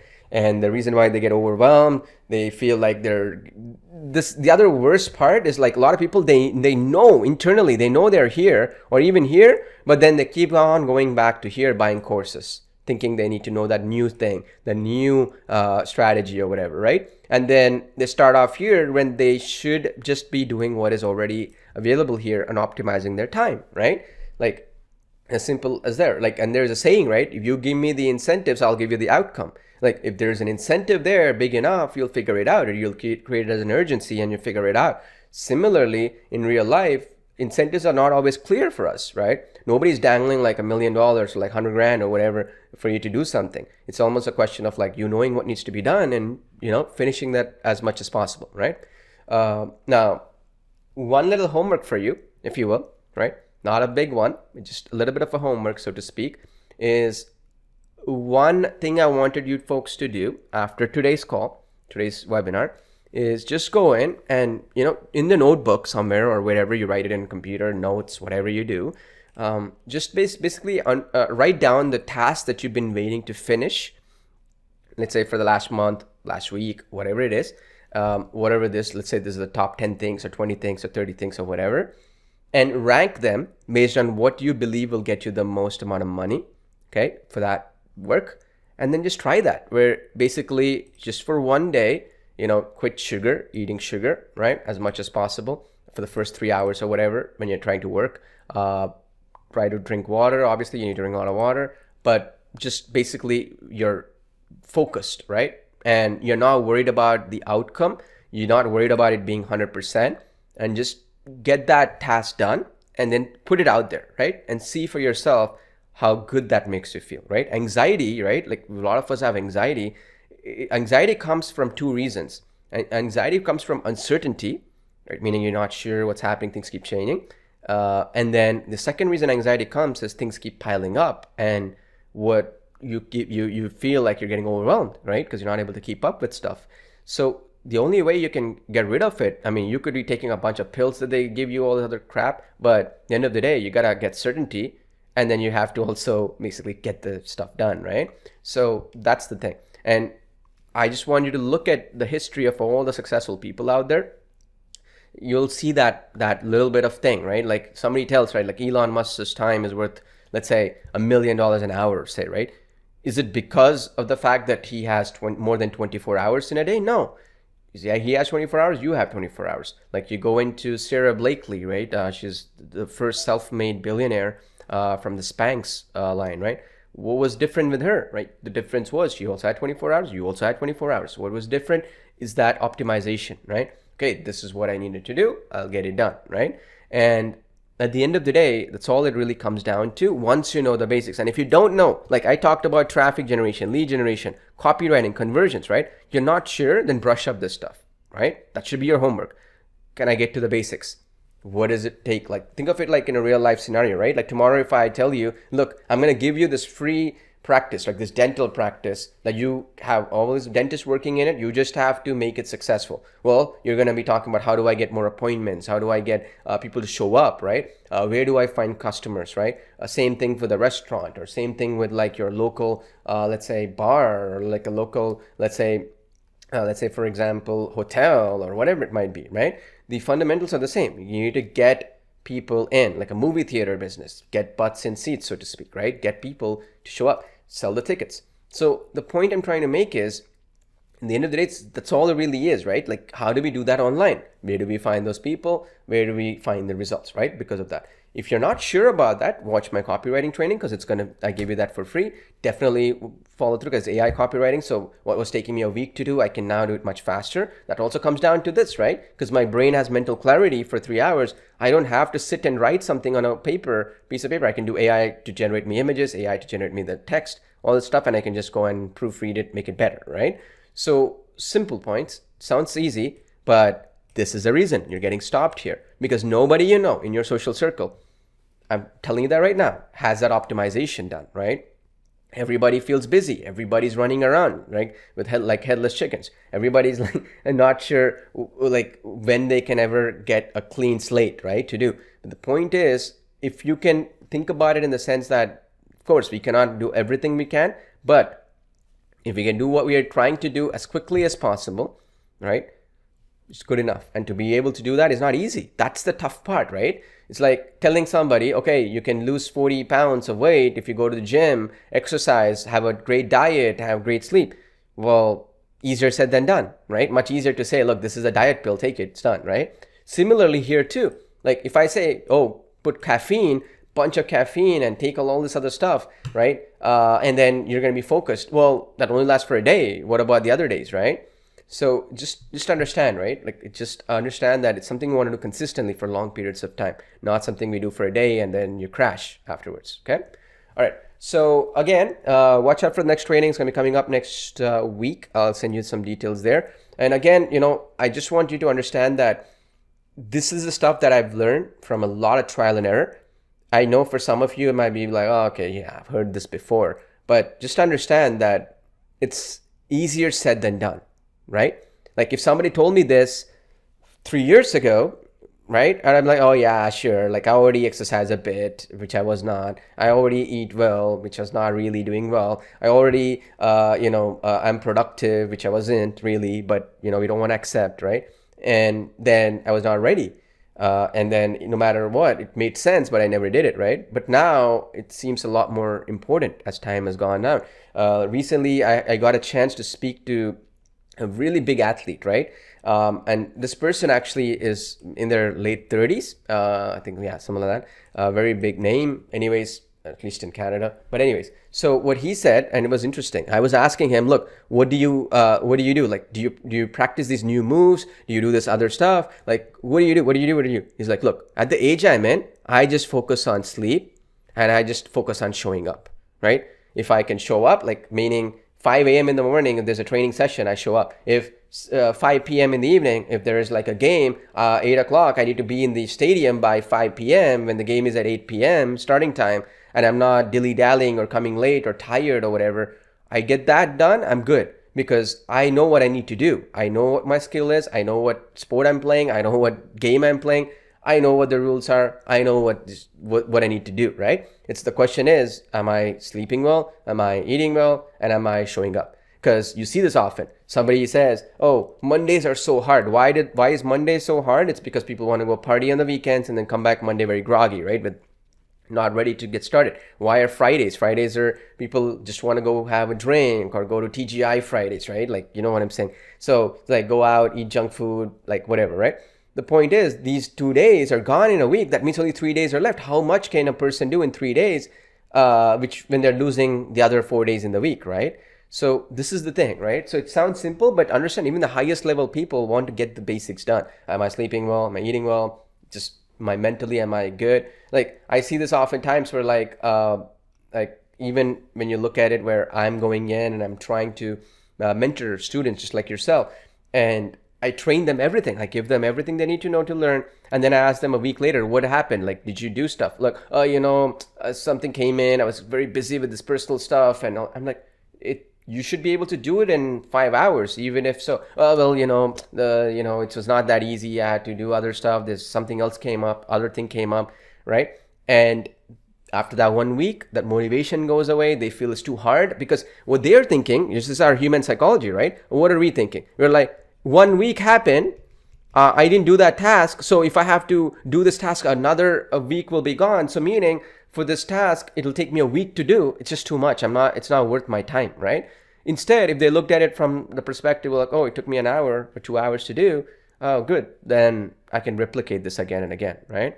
So just understand this, okay? It sounds simple, I get it, but it's a lot harder to implement because we do have off days. It's okay. I mean, you cannot expect to do this every day too, by the way, right? The point I'm making is just make this as a habit. Make this, try to understand that the level you're all in, okay? This is the other thing I want to mention real quick. You showed up in this webinar, a lot of people don't even get here, right? 95% of the people I could say wouldn't even show up to webinar because they're like, okay, whatever, I'd rather go watch Netflix, right? Then they're 5%. You're in that 5% already, okay? Now, from that 5%, all you have to do is get the basics right. If you can do that much, you should be good enough. Then you can talk about optimization, the levels, and all this other stuff, right? We can talk about all these other things, and I can help you out in different ways. But like, it's extremely, extremely important you understand who you're dealing with out there, okay? They're like absolute killers. Like I'm talking really, really productive people at this level and beyond, right? And this is like this, right? Like when I was in school, like I'll give you a last example on this. When I was in school, I felt I was the smartest person in my school because my school was in inner city, and I didn't have to do much work to just get like a B plus or whatever. And for me, a lot of people considered me smart because I was not even trying and getting B pluses, whatever. And people thought I was smart, like my school, everything. Then I went into college, and my college was like a pretty good one for some programs or whatever. Anyways, when I went to college, the 100 people in my program were the smartest in the entire country or whatever, right? And so then I became the dumbest person, right? From being the smartest person, like here, like again, like here, I thought I was really smart, right? Then when I got into here, I got exposed, right? People were like much more disciplined. People are smarter. Some people had photographic memory or all this other stuff. And then I felt like a failure. And what I didn't realize is, like, you cannot compare yourself with somebody who has a photographic memory or somebody who has, let's say, for example, better education. Maybe they had tutoring done, or maybe they have other advantages as you, right? But the most you can do, though, is at the end of the day, understand that, okay, fine, I'm playing with these people here. I got to ignore all the crap that was taught by the level people here, right? You'll see this often. You'll go, and I know so many people like this. Like, when the pandemic happened, right? A lot of my close friends or family, all these other folks, they were like, I'm sitting at home, I have nothing to do. Well, I'm going to start an e-commerce business. Oh, I'm going to start this business or that business. They'd come to me and I'll give them some ideas. I'll give them some strategies, stuff that I shouldn't even be doing, but you want to help people out, right? And I spend time and hoping that I'm helping out these people. And after like a year, nowhere to be seen, right? These people moved on, they go back to their other stuff, and never happens. Why is that the case? It's because what they're dealing is the minute they started learning and started implementing stuff and they understood that, okay, I've finished level 1, level 2, I'm such a success. They come into this point right here in this level 3 where it might require 1 or 2 people to be taught the tactics because if they're busy, somebody can handle it, or even themselves, right? They're dealing with much more focused people. Here, they were one of 95% of the people, right? As soon as they came here, they're one of 5%. That's the difference. Makes a big difference because the 5% are not just sitting there thinking I'm gonna go on Friday nights and party or Sunday nights and I'm gonna go just get wasted away, whatever, right? The point is that you gotta know that, okay? Please understand. If you don't get this one point, no matter what, just like my family and friends, people who I care, right? Like people who I've grown up with, Like I would sit with them, mentor them, tell them, look, this is what needs to be done. And even they cannot succeed. It's because once they hit this, they give up. They're like, okay, it's not for me. Whatever, economy is bad, politician changed, right? Some excuse or the other, and they're gone. It's because once they realize that they're dealing with these 5% of the people, they cannot compete. They just cannot. It's not easy, right? Because these people here, the 5%, they're just a little bit of a different level, right? Much more different level, the level that these people have never even dealt with. It's like Mario, right? Like you see a level 12 or like pinball, right? Like I was playing pinball recently with somebody, and this person was so good in pinball, like I just didn't even understand the moves that they were making, how they were doing it, right? Similarly, it's the same thing, right? Like when you look at sports or whatever, it's like a lot of people, once they were in their school days, they were really good at sports. They go into the varsity level, the next level, they meet these 5% people and they're done. Like they get exposed, right? And all it takes to be this 5%, right, is these things here, right here, just the basics, right? Doesn't require much beyond that. That's a little bit of a sacrifice for a lot of people. I just feel like it's much better. I mean, it's much better than feeling guilty, right? Like, wouldn't you rather choose, if you're a mom, let's say, you can spend a little bit more time with your kids because you're more focused in that little bit of time you're doing, much more less guilty or more happier, so to speak, and have less anxiety than it is to get succumbed to these social pressures that you got to work harder than everybody, or let's say you gotta do these things, right? Like these keep up with the society or whatever we like to call it, right? Just wanted to make sure you understand, because once here, does it get easier? It really does, if you know how to manage this, right? Like otherwise it definitely gets impossible. It gets impossible, right? Otherwise, okay, hope that is making sense, right? So you can understand this and you apply this into your business. Okay, I'm seeing some questions on this so that you understand it and play and follow along with this. Okay, I'll go into in depth on this training on this aspect, on the productivity aspect, because there's a lot of productivity courses, but they don't talk about the simple concept, which is they are dealing with these people. They're talking about productivity for the 95%. They're not talking about this 5% here, right? The 5% here, they don't need productivity courses, because at the end of the day, they know that if they sit and watch a 10-hour productivity training, at the end of the day, that's wasting 10 hours of this precious time here, right? So very clear, right? So please understand that. And if you can do this, you will see the change. You'll see the change. Like right now, I'll give you an example. I'm spending time with you folks here, right? Why am I spending so much time with you folks? Because I know that the job I needed to do, I'm already done for today. Okay, so the point was like, I don't need to worry about, well, okay, after this webinar is done, I have to do this other stuff. I got to jump into this other stuff. I don't care, because at the end of the day, whatever needed to be done is done. This is my fun stuff. This is what I do for fun now. Training you folks, spending time with you, teaching you what I'm learning and all this other stuff so you can implement. This is my fun stuff, actually. This is not my work. See my point? Because at the end of the day, what needs to be done, I was already done, right? Many hours ago. Okay, so just please understand this, because it took me 5 years to figure this out. And if I didn't understand this fully, I would have never learned it. And if I would have never learned it, I would have been like, success is luck. I would have, more so than that, I would have felt like success is only for people who sacrifice everything, family, friends, all other stuff. No, it doesn't work that way. It's about understanding, well, I'm dealing with higher level players. I'm dealing with the LeBron James of basketball. I'm dealing with the Michael Jordan of basketball, let's say, whatever. Not exactly of that level, but people who are in thinking that way, right? At least, right? Maybe not Michael Jordan, but at least in the high school level, it's much different than college level, right? So just understand this, so that you don't think somebody's saying you're the smartest person they know, it gets to your head, and then you think, well, I'm smart, but this other person is more luckier than me, thereby, that's why I'll never succeed, right? So, okay, hope that makes sense. Sometimes I gotta drill these points home to you so you understand. I don't like doing it, but I have to. It's my duty, it's my job. You got Artistly and you got these technologies from me. The last thing I want is to do that. Now, the final point I'm gonna make on this, I'm seeing some questions on this also, is, Paul, I get it, I understand this, but what about the gurus? Are they the 5% or the 95%? So, because, everybody wants to mentor people, everybody has free time these days, right? So I just want you to understand one thing, okay? And this is probably the most important thing you're going to learn when picking up your mentors and stuff, okay? And I learned this stuff the hard way too, by the way. So we have this tendency, right? When we meet these people in the 5% or whatever, this higher level, right? We think they know everything about everything, okay? Like we think, oh, this person knows about the stock market. This person knows about, I don't know, like the new, like gold or like gold mining, or they know about technology. They know, but no, it doesn't work that way.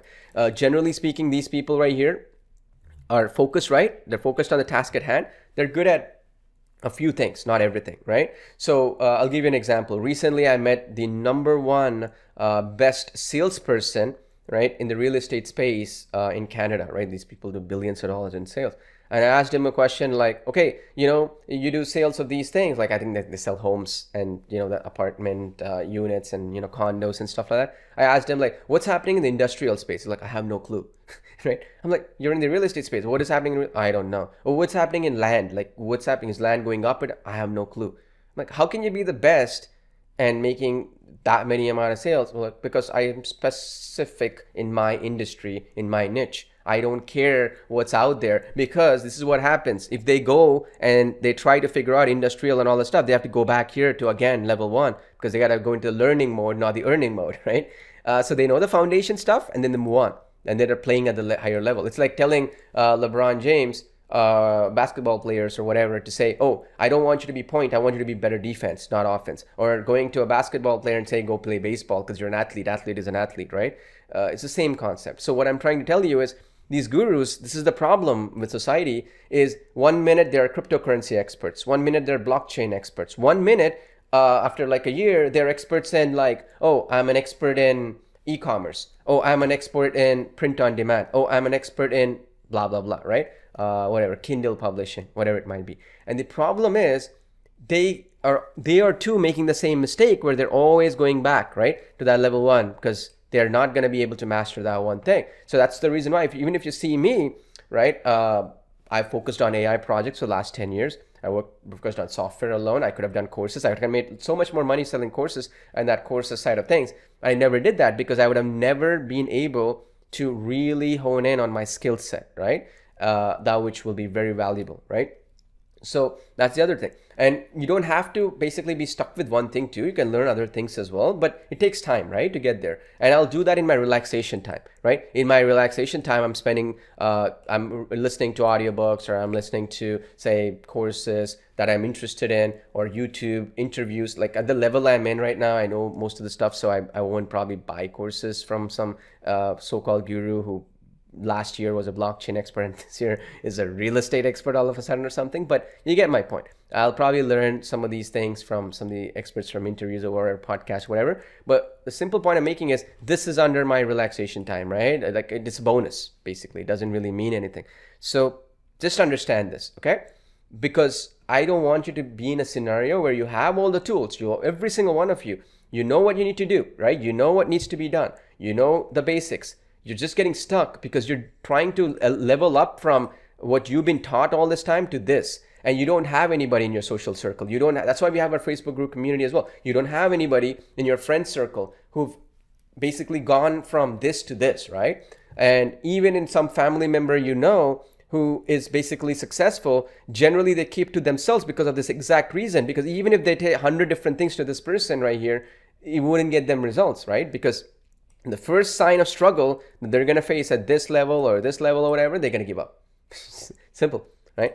So hope that is clear, okay? And I'm telling you this because I have somebody who actually grew up in the inner city, right? Like where we were, my school was one of the worst funded schools. I had to shut it down later because nobody wanted to go to my school, but I had no choice but to go to that because my family couldn't afford private schools. And also the where we were living, that's the only one we could go to, which was walking distance, right? So the point was, when we went there, this was what I was taught. Like I was the genius among these 95% of the people. Everybody was like, you're smart, you're this, you're that. And then the minute I got challenged where I was in this level here or this level here, I got exposed. Like I literally went into depression and anxiety and all these other things because I thought I was a loser. Like why was I not able to do things when I had such a great time in high school or whatever, right? This was what happened. And it took me 5 years to understand this. Another, I think, 5 years to implement it. And I don't want you to make this mistake too, okay? When you're looking at it here. Because Otherwise, you're going to go to these events, you're going to go to these parties of your friends, family, all that other stuff. And even the conversations are in this level. Very few reach this level, right? Because it requires that focus and commitment and all that kind of stuff. Easier said than done, right? So hope that helps, okay? So for those of you who have any questions on this, okay, I'll basically do a live training on this, specifically on this topic anyways. But otherwise, you know, I'll post a replay for this one later. If you have any specific questions for me as well after this, I'll reply with chat for the next couple of minutes. But that said, you know, for those who have been here for all this time, really appreciate all of you all for being here. Hope you found value on this. Let us know in our Facebook group as well. I'll appreciate that. But otherwise, email our support team with any stuff you have to do. I'll have another training. You'll be registered for that. You'll be good to go. So that's it. Have a great day or night wherever around the world you are in. I wish you all the best. I look forward to getting to know you folks a little bit better, help you out to reach your goals. And of course, just make sure to make tomorrow better than today, right? So have a great day around the world you're in. If I didn't answer any questions, I'll be here for a couple of minutes to answer them via chat. But that said, have a great day around the world. I wish you all the best, and I'll talk to you very, very soon. Have a good day, folks.